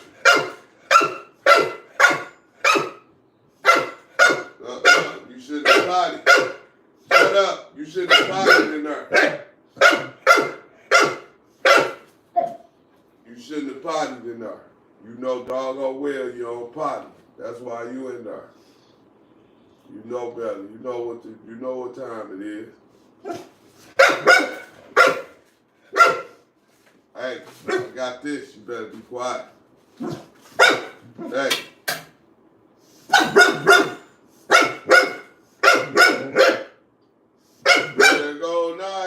There go Nigel. Here she goes. There go little Nigel. Barking all over. There Nigel go. Look at all that Come on now, yeah. How long are you going to do that? Are you going to stop or are you going to keep going? I'm going to talk you down. I'm going to talk you out. I'm going to show you can't beat me. We can keep going. We can keep going. We can keep going. We can keep going. We can keep going. We can keep going. And we can keep going. And we can keep going. Till you stop, I'ma keep going. Till you shut up, I'ma keep going. Till you be quiet, I'ma keep going. You ain't gonna even be ignoring that you're making all this noise and you won't quit it. You just acting like a little young ass idiot, cause that's what you is, I guess. 5 months old, a female barber, so you fit the description of a young what? Chick, trick, or what you trying to say. Idiot. That's what you is. A biat. That's what you be. A biat. That's what I see. A biat. Look at me. Hey. Riff. Riff. Riff. Riff. And I'm talking about I need to socialize. I'm making this dog crazy as hell in this cage. She ain't gonna be able, ain't nobody gonna be able to pet her when she get old enough to get appraised. She ain't gonna let nobody pet her because she gonna be too crazy. I'm gonna have a problem with her. I ain't gonna, man. She get older every day. Get old fast too. They grow up. She was just a little bitty puppy. I just was carrying her everywhere she went. It seemed like that wasn't nothing. That was my camera. I got a picture of when I first got her, and she was hella small. It said 4 months ago on the picture. Yeah, it said 4 months ago. It said the picture was took 4 months ago.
Wait.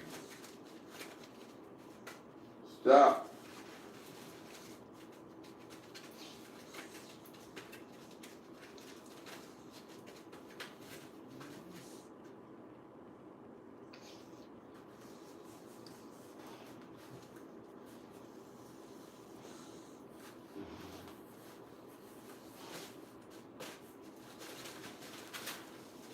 All she wanted to do was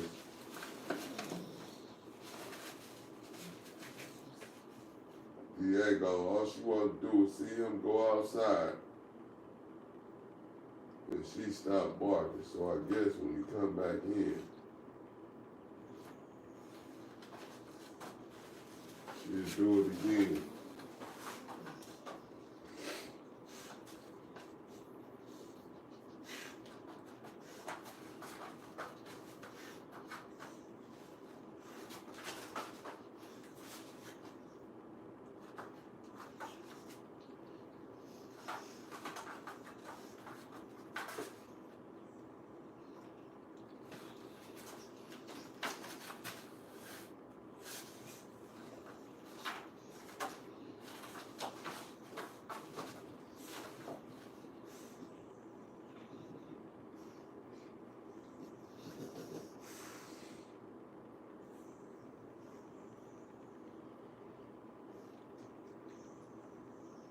Yep, she was just waiting on Diego.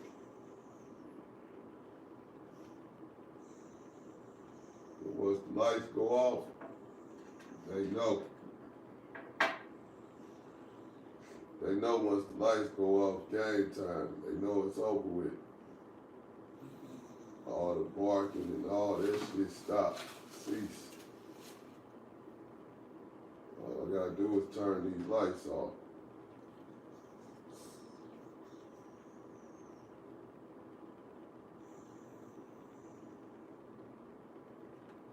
Yeah, once I turn the lights off, they know what time it is.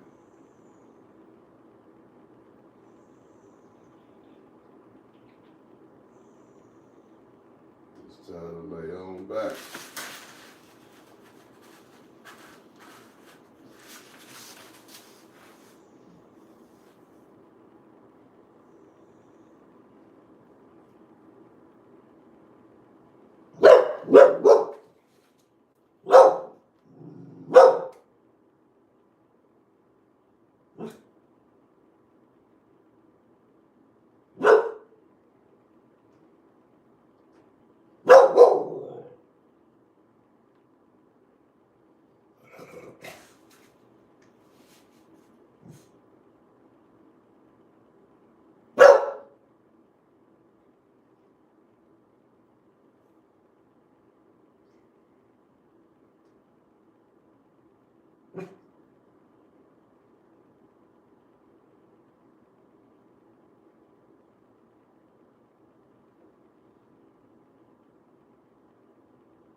all calm down.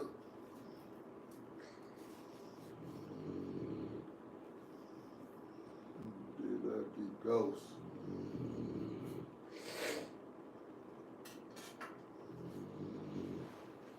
Everybody, thanks for joining. Thanks for checking out the channel. If you ain't subscribed, please subscribe.